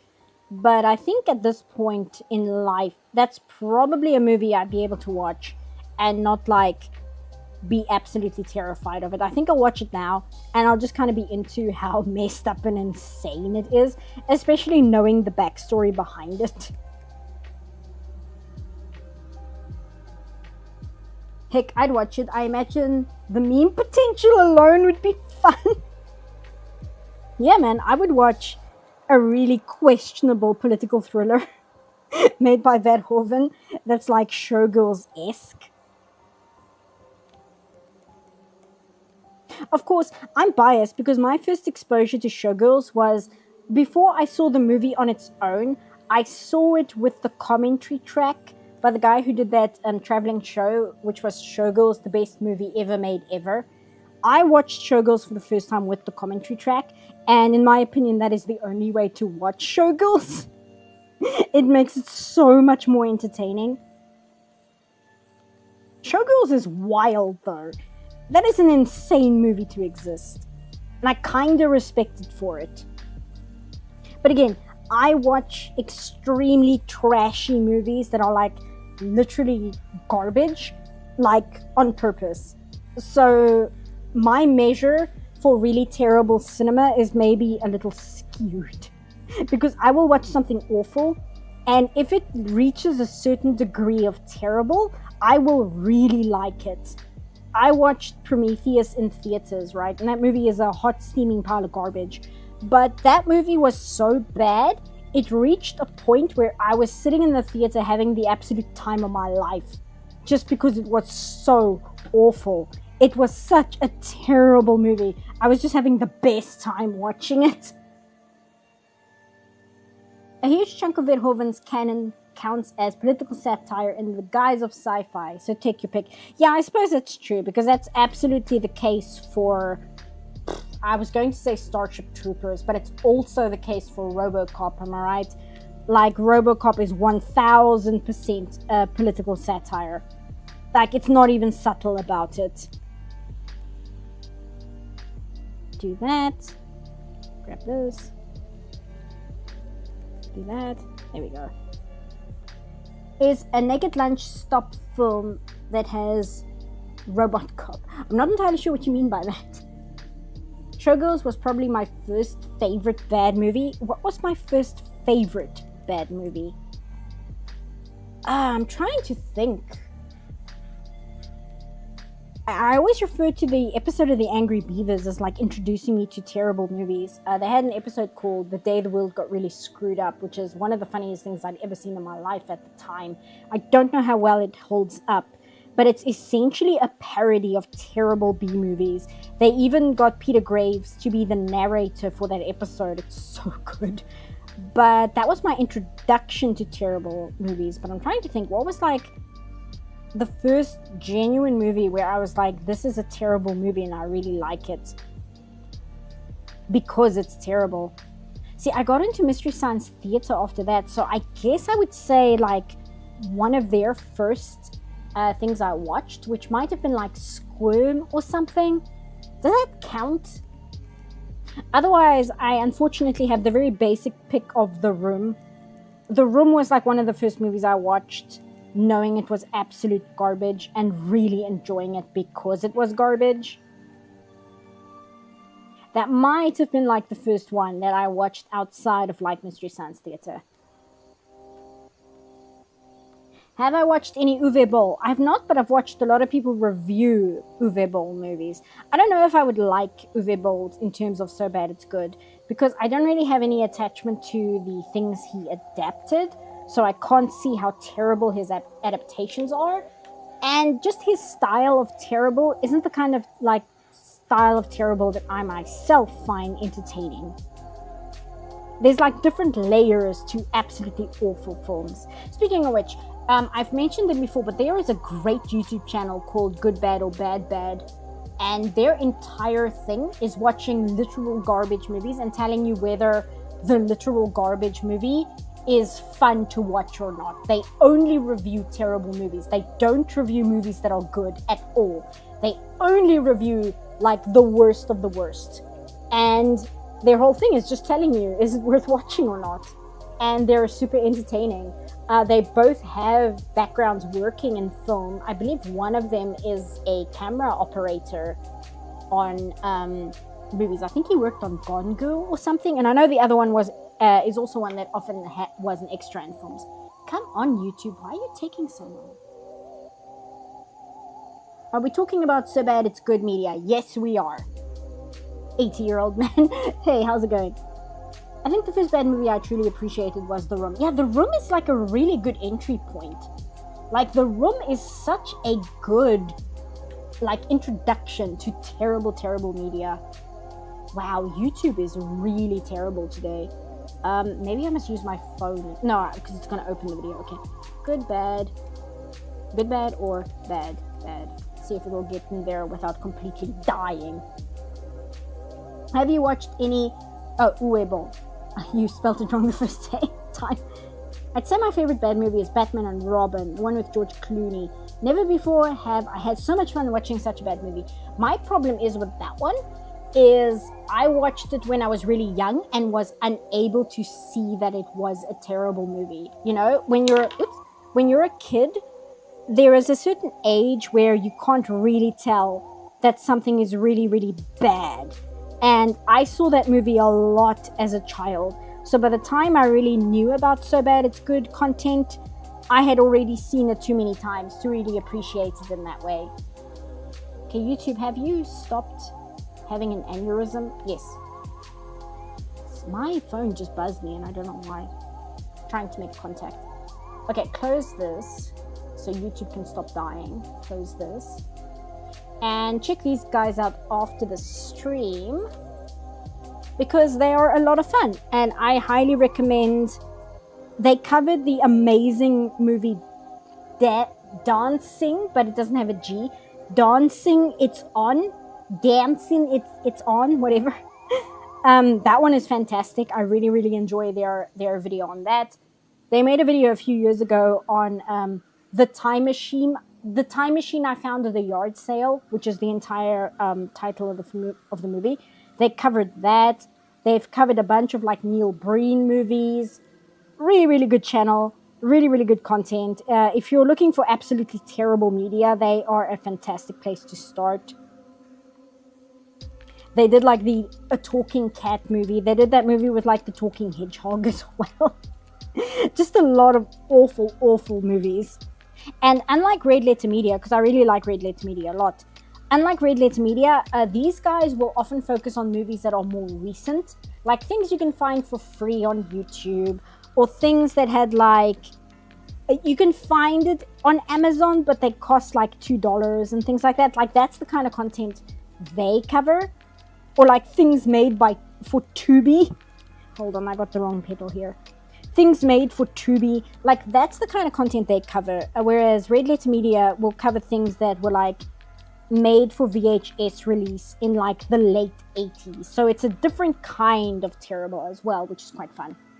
Oh, Love on a Leash, yeah, they actually did Love on a Leash as well.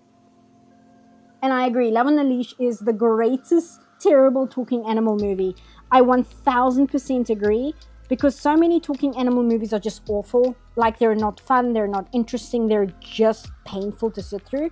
Whereas Love on a Leash is so insane, it like transcends that and is like a fascinating piece of media to exist. In terms of so bad it's good, has anyone here seen the 90s Mario movie? That's one film I often see described as so bad it's good. I have. It's not a good movie, but I don't know whether it's bad enough to be considered so bad it's good, because there are things in that movie that I think are legitimately good, even though the movie is an absolute disaster. Like, I think the production design is really interesting, and if it wasn't Mario and they actually had a competent writer behind the screen, there might have been something interesting going on there. Like, it might have actually been something. But it's one of those movies, it's not bad enough to be an absolute horrendous piece of garbage, but it's not good enough to be a good piece of media. Because there's other things, right? It has Bob Hoskins in it, and I honestly think Bob Hoskins as Mario, it's like one of those versions of Mario that I like the best. I've always felt that Brooklyn blue collar Mario is the best Mario. Like, Charles Martinet is a treasure, but I'm actually not the biggest fan of like fake Italian Mario. I prefer like, I'm from Brooklyn Mario. So Bob Hoskins as Mario, I actually really like that. I think that's very cool. What was the hot take? I missed the hot take. Oh, my hot take is that eventually Rise of Skywalker will become a midnight movie, a subject of ridicule for the impressive level of tone deafness in its storytelling. The problem is Rise of Skywalker has too much money behind the screen. Well, on the screen, it's got too much money thrown at it, and it's too much of a corporate product to be able to be enjoyed as a so bad it's good movie. Because the thing about so bad it's good movies is they are enjoyable because they are a vision made by a crazy person. And even if it's bad, it is an artistic expression made by somebody. Whereas like The Rise of Skywalker is a nothing movie. It's a piece of corporate product that has nothing going for it. And apart from maybe a few moments of hilarity, you can't really find much to like about it, because everything that's bad about it is bad because of corporate reasons. And that's just not fun. That's like not enjoyable. The most enjoyable thing about it is something like somehow Palpatine has returned, and you can enjoy that in GIF form. You don't need to see the movie to enjoy that as a piece of garbage. So I disagree with that. You know what's a good alternative that I have actually seen more times than a lot of other things is the Star Wars Holiday Special. That to me is a far better representation of so bad it's good media than The Rise of Skywalker could ever dream to be. I said this in the previous stream. I have not seen the majority of modern Star Wars content, but I have willingly watched the Star Wars Holiday Special at least 5 times, like by choice. I will sit down and watch the Star Wars Holiday Special, but you cannot force me to sit down and watch The Rise of Skywalker. Why are so many messages getting retracted? Are you guys deleting them, or is YouTube being a YouTube and like just removing them? Let me know about that. Is that you, or is that YouTube being a YouTube? Because I'm seeing that happening a lot, and I'm just like, Somehow Cpuff is doing an art stream. I've only heard about the holiday special. It sounds like a trip. Oh, dude, does Riff Tracks have their holiday special video on? I'm pasting things in chat today. You guys are just gonna have to deal with me YouTubing stuff and pasting it. It's that kind of day. After the week I've had, I'm allowed to be kind of a disaster today, I think. Let me just see if Rift Tracks posted that. While that loads, I'll continue with this. I deleted one? Okay, thank you. I'm just checking because YouTube, you know how YouTube is. YouTube can be bizarre with what it decides you're allowed to say and what you're not allowed to say. It's extremely inconsistent with that kind of thing. The Star Wars holiday was one of the funniest things I've subjected unknowing people to. It's so good. It's like genuinely enjoyable. Like watching B. Arthur have like a musical number to the tune of the Cantina song. Are you joking? It's like one of the greatest things I've ever seen in my life. It's so good. Come on, YouTube. Why are you being such... It's probably not even YouTube on my side. It's probably my poor laptop that needs a restart and it's like struggling for its life here. And I'm just sitting here like with the whip, like whipping my poor laptop to just keep going. When it's like, please restart me. My memory is so full. B. Arthur is canon? You bet she's canon. Like, what's the point of Star Wars if B. Arthur doesn't exist? B. Arthur and Luke Skywalker's aunt, whose name I forget, the fact that she's wearing like jeans and a denim jacket on Tatooine are like extremely important to me in terms of Star Wars lore. B. Arthur is more canon than The Rise of Skywalker. Yes, agreed. Here we go. Rift Tracks Star Wars Holiday Special. See if that loads. I'm not going to play the video, I'm going to link it in chat because we don't have time to sit here for like 3 hours and watch Wookiees scream at each other without any subtitles while Mike and the guys are just like losing their minds. It's so good. That was controversial at the time too, plus they extended in the comic. Oh, I missed. Are we talking like Star Wars stuff? Are you joking? Do they not have the whole thing on their channel? They don't. They only have previews. It's because they know that's one people want to watch. Oh, that sucks. Okay, you guys will have to go to the Rift Tracks website if you want to get it.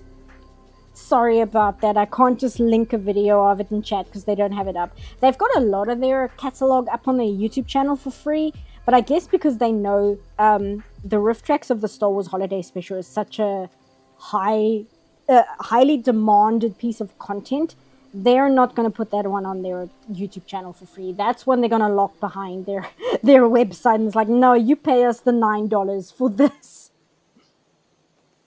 What do you think about the animated part though? It's something. I think the animated part is fine.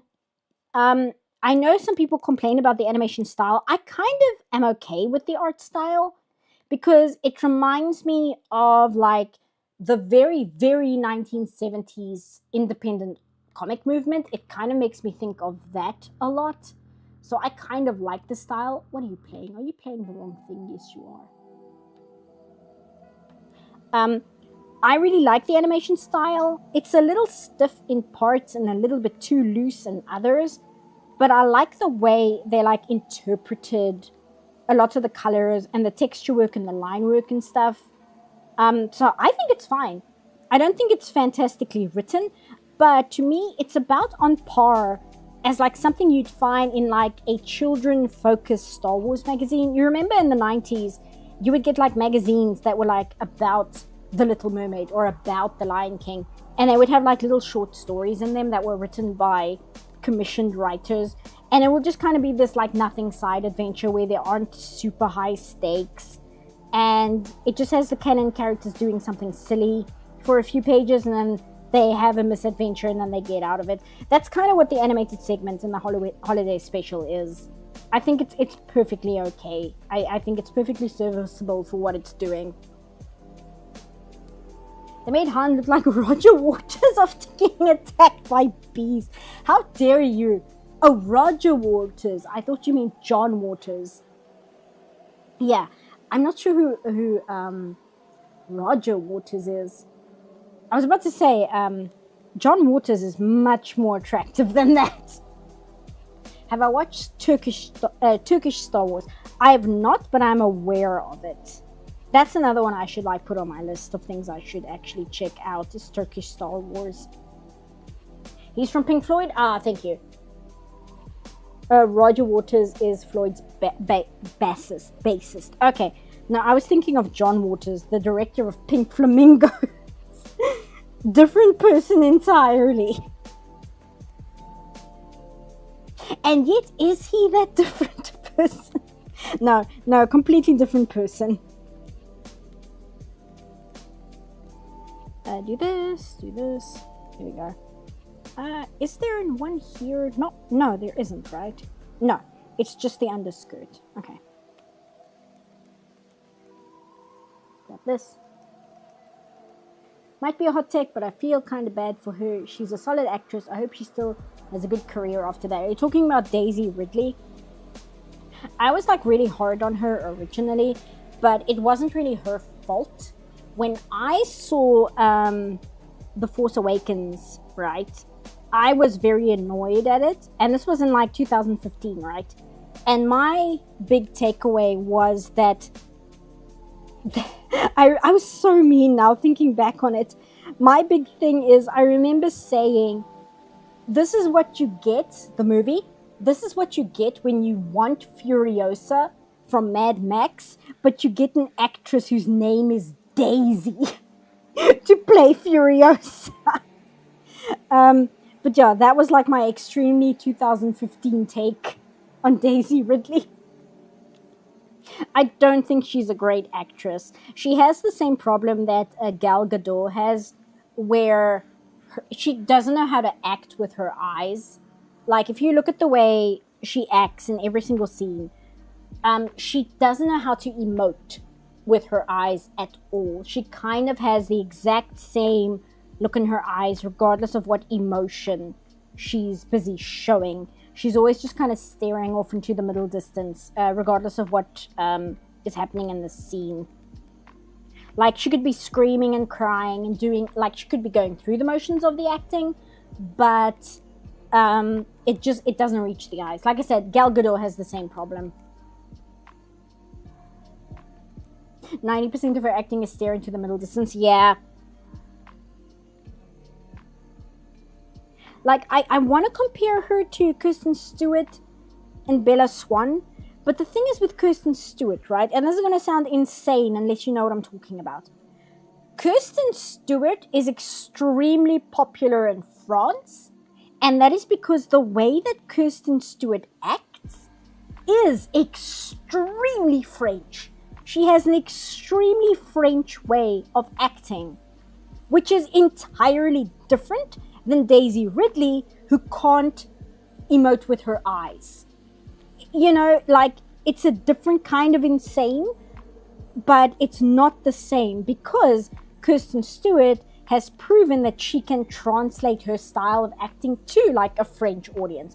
Whereas Daisy Ridley, I don't think that her style of acting is something that she can go to another country and it would be seen as actually good there. I just think it's just bottom of the barrel, mediocre acting. I wouldn't say bad, I would just say mediocre. Hey folks, what's up? We are talking about we were talking about terrible media, and that got me talking about the Star Wars holiday special and how that's like one of my favorite pieces of bad media ever. And then I was saying that the problem with Daisy Ridley's acting is she doesn't know how to act with her eyes. Every emotion she depicts on her face, it never reaches her eyes, and that Gal Gadot has the same problem. So that's what we're discussing today. And I was sad because the Star Wars Holiday Special is not on RiffTrax' YouTube channel, which means to watch it you need to buy it from their website, which maybe that's okay because you are supporting the RiffTrax guys. But it is a shame that I can't just link it in chat and tell you guys to watch it. It's kind of pink here. It's more white on the actual screenshot, but I'm going to color pick from here instead. Gal Gadot is an odd comparison in any context. She's not really an actress in the way she acts. if that makes sense. She's more an ambassador to whatever character she's given. That's a good way to put it.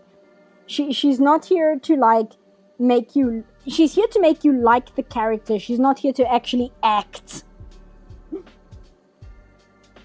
I'm gonna make this more pink. Not gonna lie, this is a brutal hot take on Disney. It's just an observation of her style of acting. I like it. I'm not reflecting on her character, like her personality, or the way she presents herself, or any of that. I'm just commentating on the way that she acts in the movie from what I've seen from her. Oh, thank you, Avina.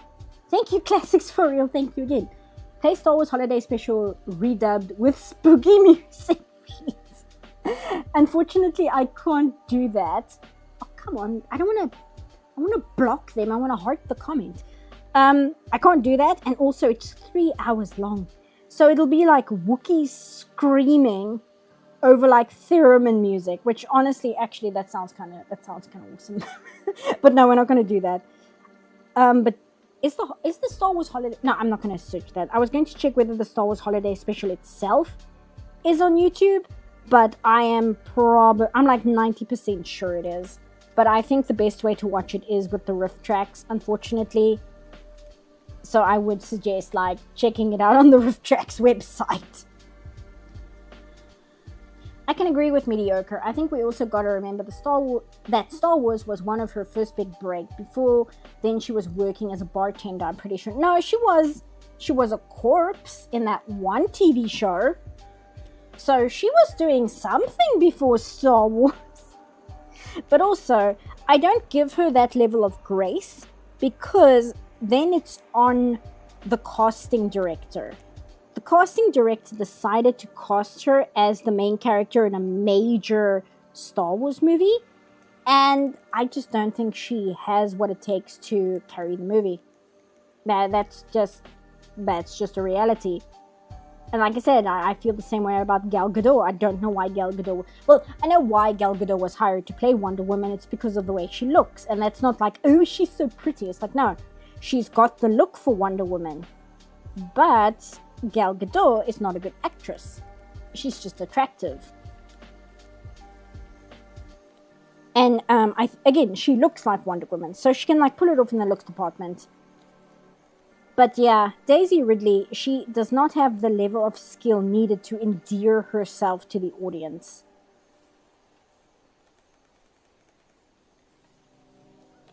Let's see. This one is here. What's the top one? Is the top one just blank? No, it's got a little music note on it. Okay.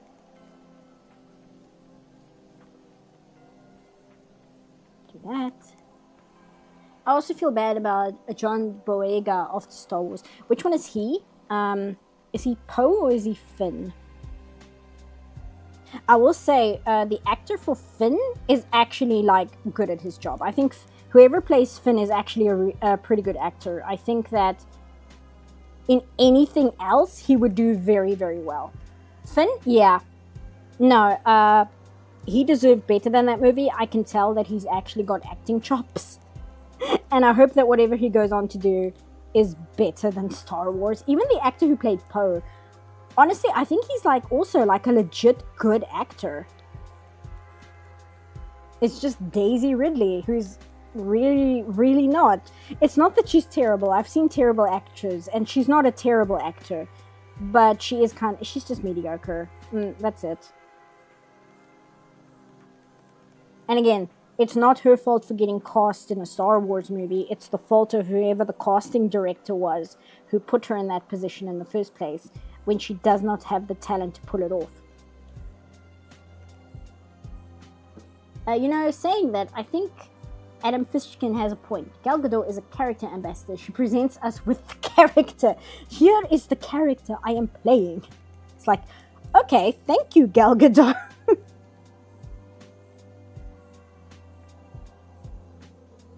I would say kind of like Marilyn Monroe, but that would be an insult to Marilyn Monroe because Marilyn could act to a certain degree. And I say that because I've seen Some Like It Hot. And you could argue that Marilyn Monroe is kind of just playing herself in Some Like It Hot, but I still think she does a pretty decent job in that movie. Move this here. I think that Marilyn Monroe is a lot like Paris Hilton in terms of acting. Because Paris Hilton does not have major acting chops or anything, but Paris Hilton is 100% aware of what her typecasting is, and she knows how to play into that typecasting in a way that is what people expect of her. Because people will complain about, oh, she's such a terrible actress. But I don't think that Paris Hilton is actually a terrible actress. I just think people don't like Paris Hilton. And I think that's just the long and short of it. And I don't think Paris Hilton has major acting chops, but I think she plays that like brain-dead character very, very well. And the reference for that is the fact that Paris Hilton is not as brain-dead as she presents herself. She presents herself that way because it was insanely marketable. And it made her an insane amount of money. So she knows how to play that role very, very well. The new Star Wars movies have the most out of nowhere kiss scene. Well, I wouldn't be able to judge that because to me, like, the majority of kiss scenes are out of nowhere kiss scenes. No, you know what is the real out of nowhere kiss scene? The scene in the J.J. Abrams Star Trek movie where Uhura kisses Spock. That is the most out of nowhere kiss scene in the history of cinema. Just see, okay, so it's not this part, it's this part.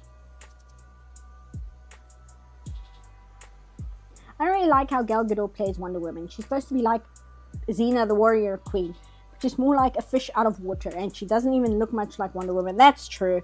Honestly, they should have gotten Xena.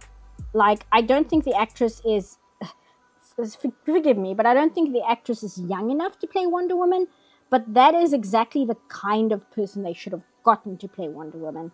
Actually, I don't know if she's a good actress. I don't know if she has any acting talent whatsoever. But the person they should have gotten to play Wonder Woman is the person who was Wonder Woman's stunt double.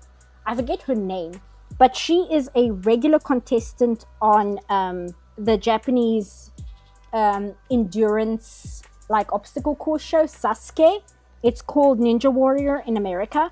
And that person who plays Wonder Woman's stunt double, she's like a regular contestant in that, and she consistently gets top spot in the women's division. She's like ridiculous. She's like literally a Wonder Woman person. But again, I don't know what her acting is like, so you know, if she's a stunt person, maybe she doesn't have acting chops per se. But again, comparing her to Gal Gadot, you can argue, well, does Gal Gadot have the acting chops for Wonder Woman? I don't know. That's just like my opinion on that thing. It's like maybe they should have gotten the stunt double. Maybe it's just because I like the stunt double because I've watched her in Sasuke. But, you know. Whereas like Gal Gadot, I get nothing from her. She's just like, oh, she's attractive, I guess. Okay. Whatever. That scene in Star Trek 09 was a reference that backfired. In the original series, Shatner pulled rank and stole a kiss scene between Nimoy and the Uhura actress Michelle Nichols. Is it though?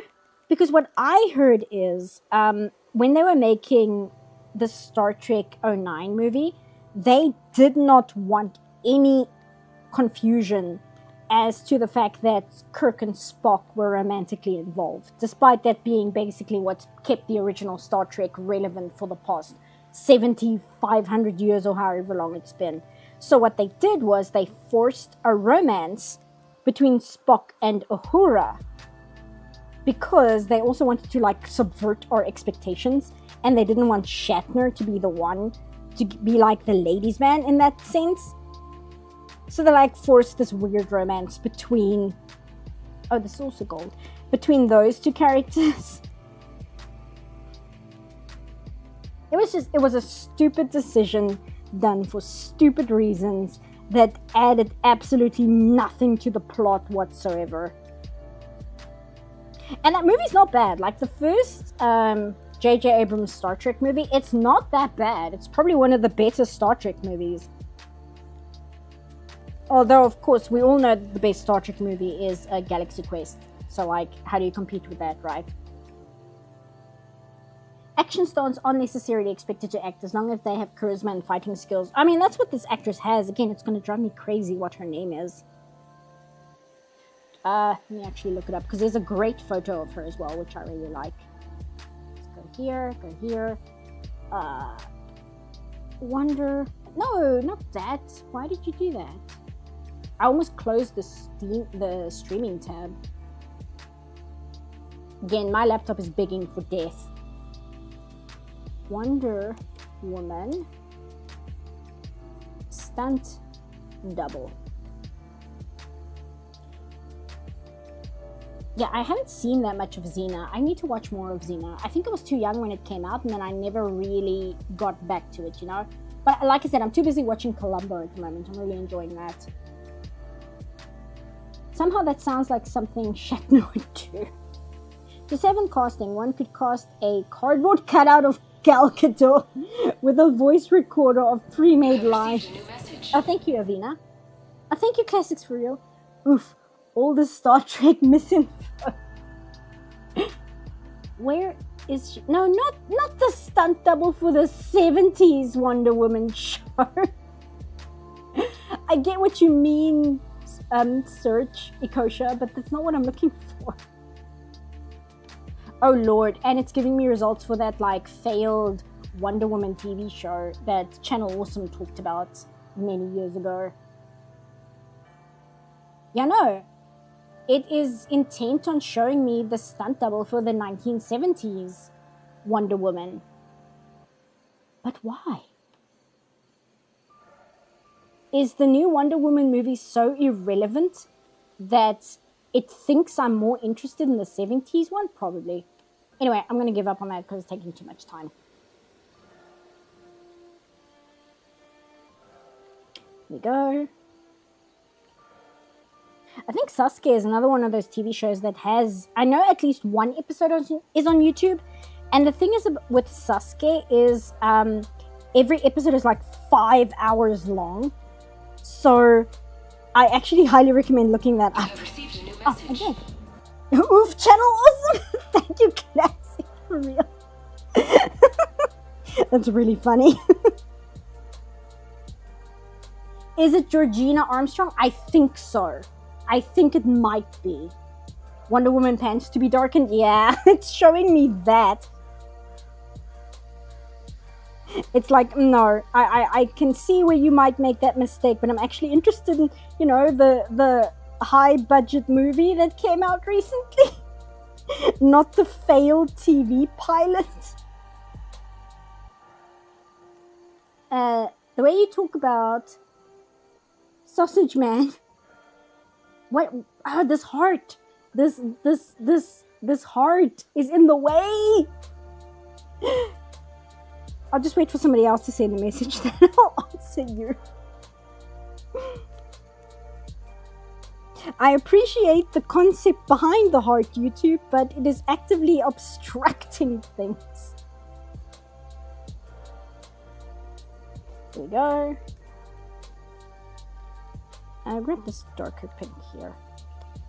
And then I'm just going to throw some shading on her. Some shading on her. I'm turning into Sean Connery. There we go. Oh, there's a line. I don't like that. Here we go. Here we go. Do that. Oh, here as well. Almost missed it. Do that. There we go. The way you talk about sausage makes me want to watch Naruto. You know, I've never actually watched Naruto. When it was like at the height of its popularity, my friend had like 3 episodes that they found on YouTube or something, and they were super into it and they showed it to me and one of our other friends, and I was just like, eh, and I never looked into it again after that. So Naruto completely and utterly passed by me, despite me being in the absolute perfect age bracket for it. Oh, wrong one. This layer. Grab this. No, I want all of them. There we go. Paintbrush. There we go. Grab that. Little pinker. There we go. Oops. It's too big. There we go. It's also too dark. There, it's better. Believe it! Bump. Thanks for the bumps, guys. Was Christian Bettridge the stunt double you were looking for? No, I think it was Georgina Armstrong. I'm pretty sure, because that name rings a bell. I'll look it up once I'm done with the coloring here. If my laptop doesn't, die in the process. I'm gonna have to restart it when I'm done with the stream. It's really unhappy with me.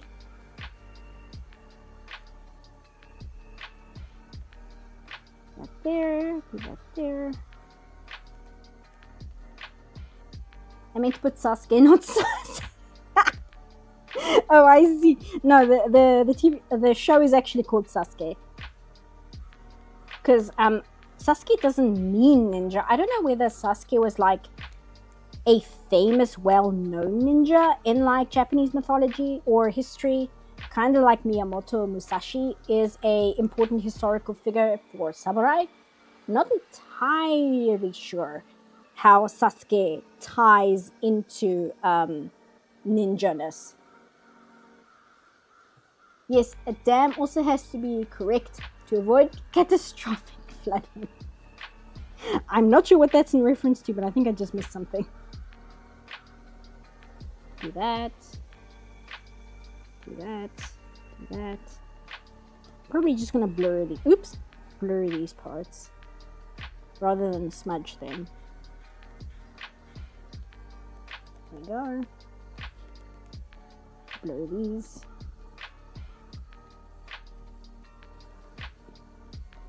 Blur these here. And then I want to get some color on her cheeks. Weirdly enough, I think the Abrams Star Trek movie was my first Star Trek. I never watched TNG until the pandemic, and I just started watching Voyager about a month ago. My first Star Trek was the original, and that's because we had the Sci-Fi Channel for a short while, and it was something that the Sci-Fi Channel would just play. So my exposure was actually, funnily enough, the original. And then it was the J.J. Abrams movie. And then I watched TNG, but I haven't finished TNG yet. Because it just takes me a long time. I've got that I've got that ADHD problem where I'll start something and really, really enjoy it. And then I'll put it down to do something else for a while. And then I won't get back to it for like years at a time. I kind of want to put some shadow on her eye as well. There we go. Go to purple. There we go. Oops, that's too dark. Way too dark. Yeah, it's better. Thanks for the super chat, classics for real. Watch Deep Space Nine. Thank you, Avina. Watch Deep Space Nine, also Lower Decks, also Trek Yards. I have heard a lot of people say that Deep Space Nine is the best one. Like, I have heard a not insignificant amount of people say that Star Trek Deep Space Nine is the uncontested best one out of all of them. So I'm quite excited about that. I know a lot of people like, what's the other one? It's not Deep Space Nine. Is it Voyager? I think it's Voyager that's the other one that people also say is really, really good. The one with Captain Janeway? I think that's Voyager, I'm pretty sure. Grab this color, go here, go here. Okay. Is that the right color? It's a little too orange. I guess so. I don't want to do color pick for the shading because this is very green. And I don't want her hair to be chartreuse. I don't like that. Maybe I must, do it this way. Really push this hair back.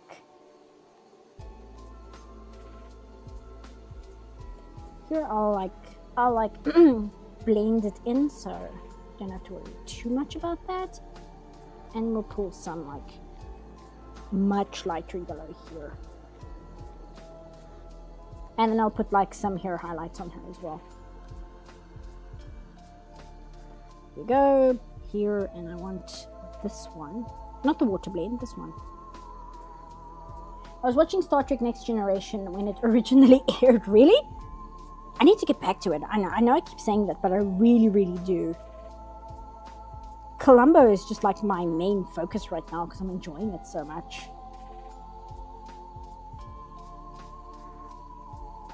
And I don't want to start a Deep Space Nine until I've finished, you know, the shows that came before it.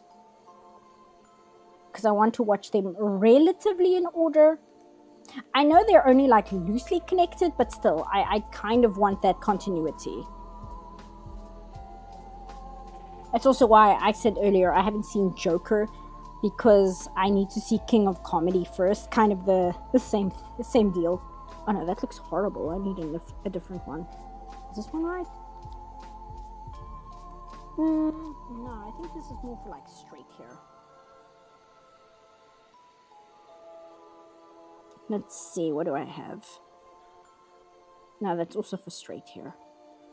That's a problem with a lot of these brushes for like hair. Because Clip Studio Paint is mainly for anime and manga, a lot of like the hair highlights is intended for like really straight Asian hair, which makes it a little difficult when you're drawing basically anything else. There we go. And what else? Oh, I wanted to give the gold just a little bit of shine.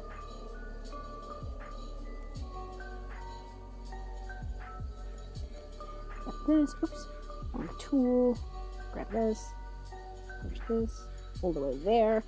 Actually, I want the brush, not the pen. Get smaller. Do that.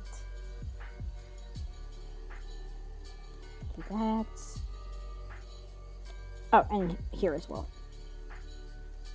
That, and much brighter. Smaller.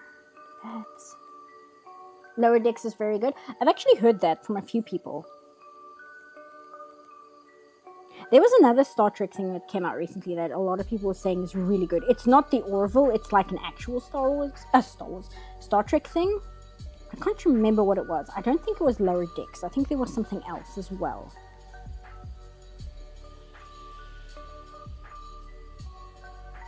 There we go. Oh, and then I'll just blur it a little bit.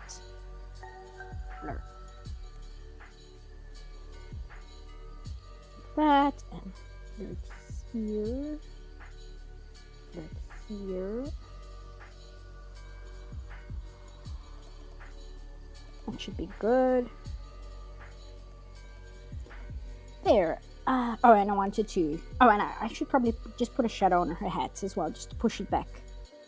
But what I wanted to do is in the line work, just kind of add a little bit of color to her irises. Not iris, pupils.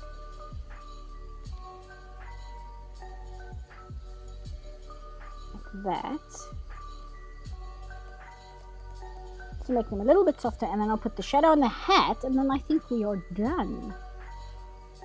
Do this, and no, not this tool. This tool, grab here. Make that a little bit more orange. Put that there. I think that should be good. I mean, that's okay. Maybe I should make it. Yeah, that's good. Because I don't want it to be the exact same shade as her hair. Because then we're going to have a problem. There we go. And again, I'm going to blur it. Just so it's not so harsh. And I just want to put a little bit there. And then we're really done, I promise. Strange New Worlds, that's it. That's the one I'm thinking of. Apparently that one's not bad. Which is good, because like Star Trek STD, it's so bad. It's so bad in so many ways.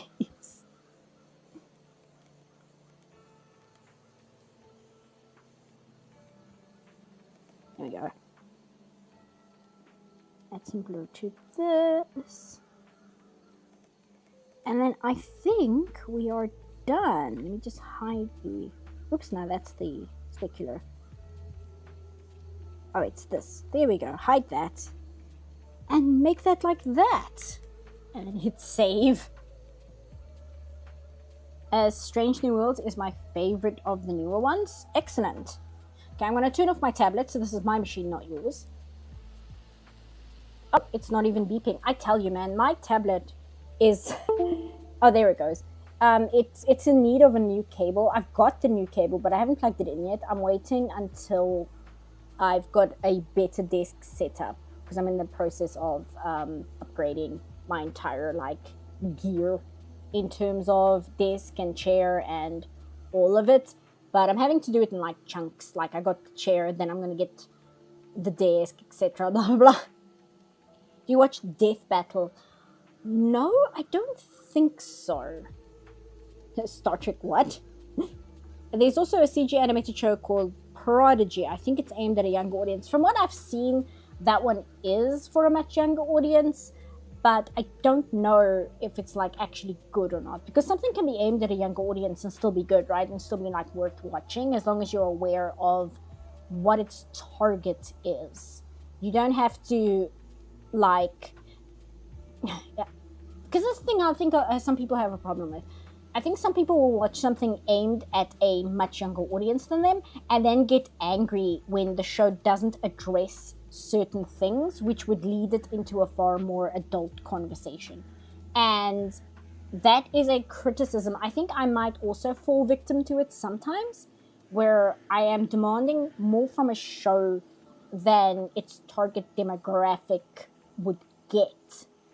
But I do feel that there is a certain level of expectation you should have of a show, knowing who it was made for.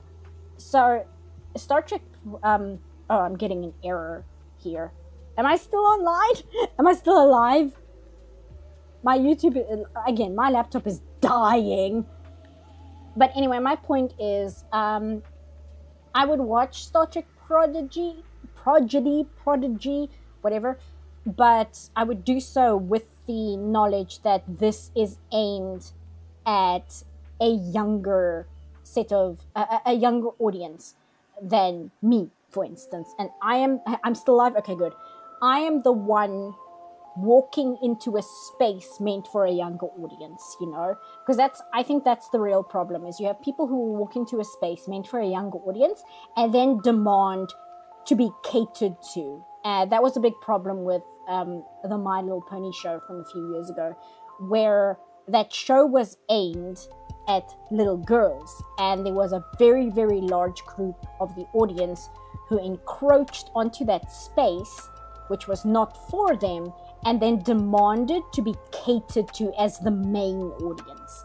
And I just think that that's not something you can do with a children's show. So something like Star Trek Prodigy. Is it Prodigy? What is it? Why am I... Prodigy. Okay. Something like Star Trek Prodigy, I would be interested in watching it, but with the understanding that it's made for children. It's not made for me. And it's not a children's program in the way that Japanese programs are for children. Because again, I'm watching Kamen Rider Kuga, and that's also made for kids. But Kamen Rider Kuga has a much more mature... It sounds weird putting it that way, but Kamen Rider Kuga covers things that you would never see in a Western show made for the exact same age group. Like a Western show made for the age group that Kamen Rider Kuga is made for would really baby the material a lot more than Kamen Rider Kuga does. And I think the same is true for the live-action Sailor Moon show, where the live-action Sailor Moon show is absolutely definitely for primary school little girls, but the live-action Sailor Moon show is written where its material is... It would be seen as being for a much older audience if it was a Western show, right? So yeah, I'm going on a tangent here, but my point is, I would be willing to watch Star Trek Prodigy, but I won't expect the same thing from it. Thank you again, Classic Received a new Real. message. Thank you, Avina. The flip side are shows insulting kid audiences. Yeah, that's a whole nother problem. It's a delicate balance because, like I was saying earlier, then you have the problem of kids that take... you get shows that take kids seriously, but then you have parents complaining about it being too extreme for the child audience. So it's a difficult balance, but I do find that Japanese shows made for primary school kids at least will often be a little bit more daring in what they are willing to expose children to than American shows, and I'm specifically American shows, which tend to be a lot safer and a lot more sanitized. Because it's entirely a cultural thing, right? Because again, if you look at like European cartoons, I think European cartoons might actually be worse than American cartoons in terms of like babyifying for their target audience. And from what I've seen, a lot of European shows, like the way that they talk to their audience is shockingly babyfied. Whereas at least in like American cartoons, there is a level of understanding that you're not speaking to like 5-year-olds. So there is a little bit higher quality in the writing, but it is still below what Japanese shows would be willing to expose to their audience. It's very interesting. Very, very interesting. Do you plan on checking out more Kamen Rider series after Kuga? Yes, I am. I want to check out Shin Kamen Rider, which is the movie. And I might actually be interested in watching the very first Kamen Rider show. I think it'd be... Because, again, to me, a tokusatsu show with, like, bad special effects. The cheesy special effects are a feature. They're not a bug. They're not, like, a problem. They're part of the reason why I watch these shows, right? I don't watch them because I want, like, high-end movie levels special effects. I watch them because they're like cheaply made for television shows that are completely built upon the special effects department problem solving how to show what's in the story with the extremely small budget they have. Like that's part of the appeal. I see I missed Da Boy saying goodnight, so if you're still around, good night. Thanks for hanging out. Also, please consider Kamen Rider... What is this?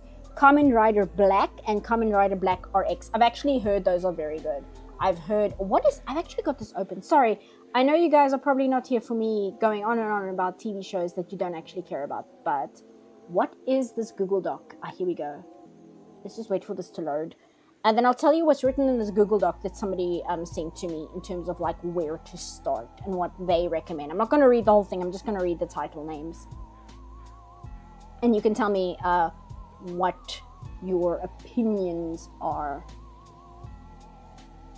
Because again, I'm extremely new to Kamen Rider. I really like it. I think I want to watch Ultraman as well.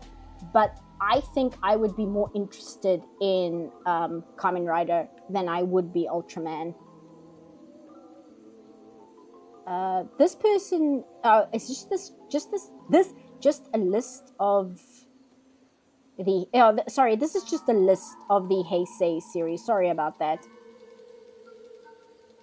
I think Heisei viewer, is this just,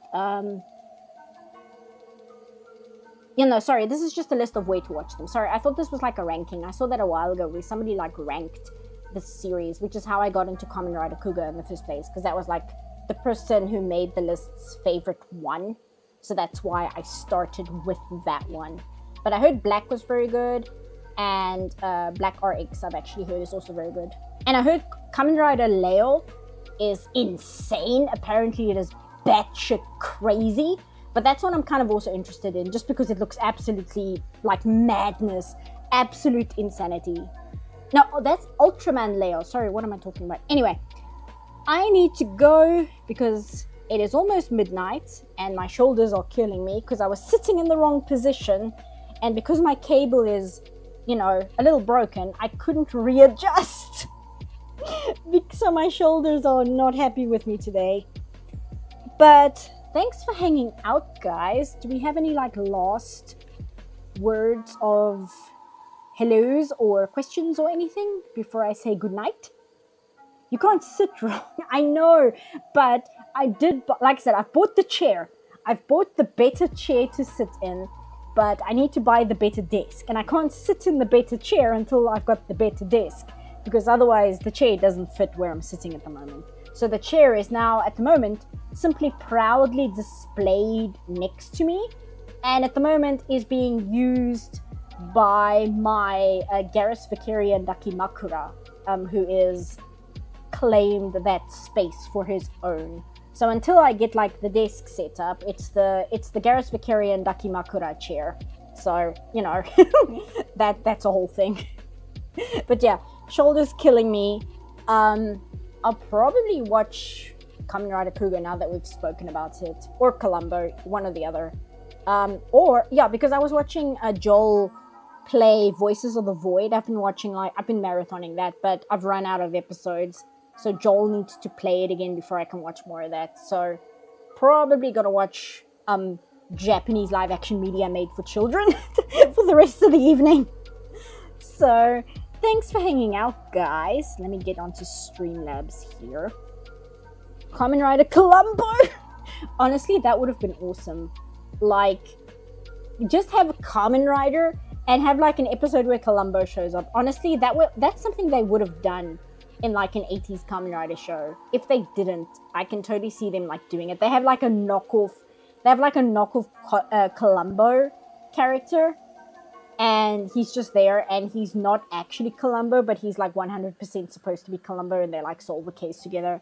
And it's like played by some other famous Japanese character actor. But yeah, that's it for me. Glad to hang out with you folks, even if I only caught the last bit of the stream. Thanks for hanging out. I'm glad you can make it Columbo River. Oh, Columbo Rider. I don't know why I read that as river. I need more water and to stop talking for a while. Let me turn. Do I have an ending loop for Halloween? Did I make one? I don't think I did. I think we might just have to have the regular end card. Do that. I don't have Adobe After Effects because fuck Adobe.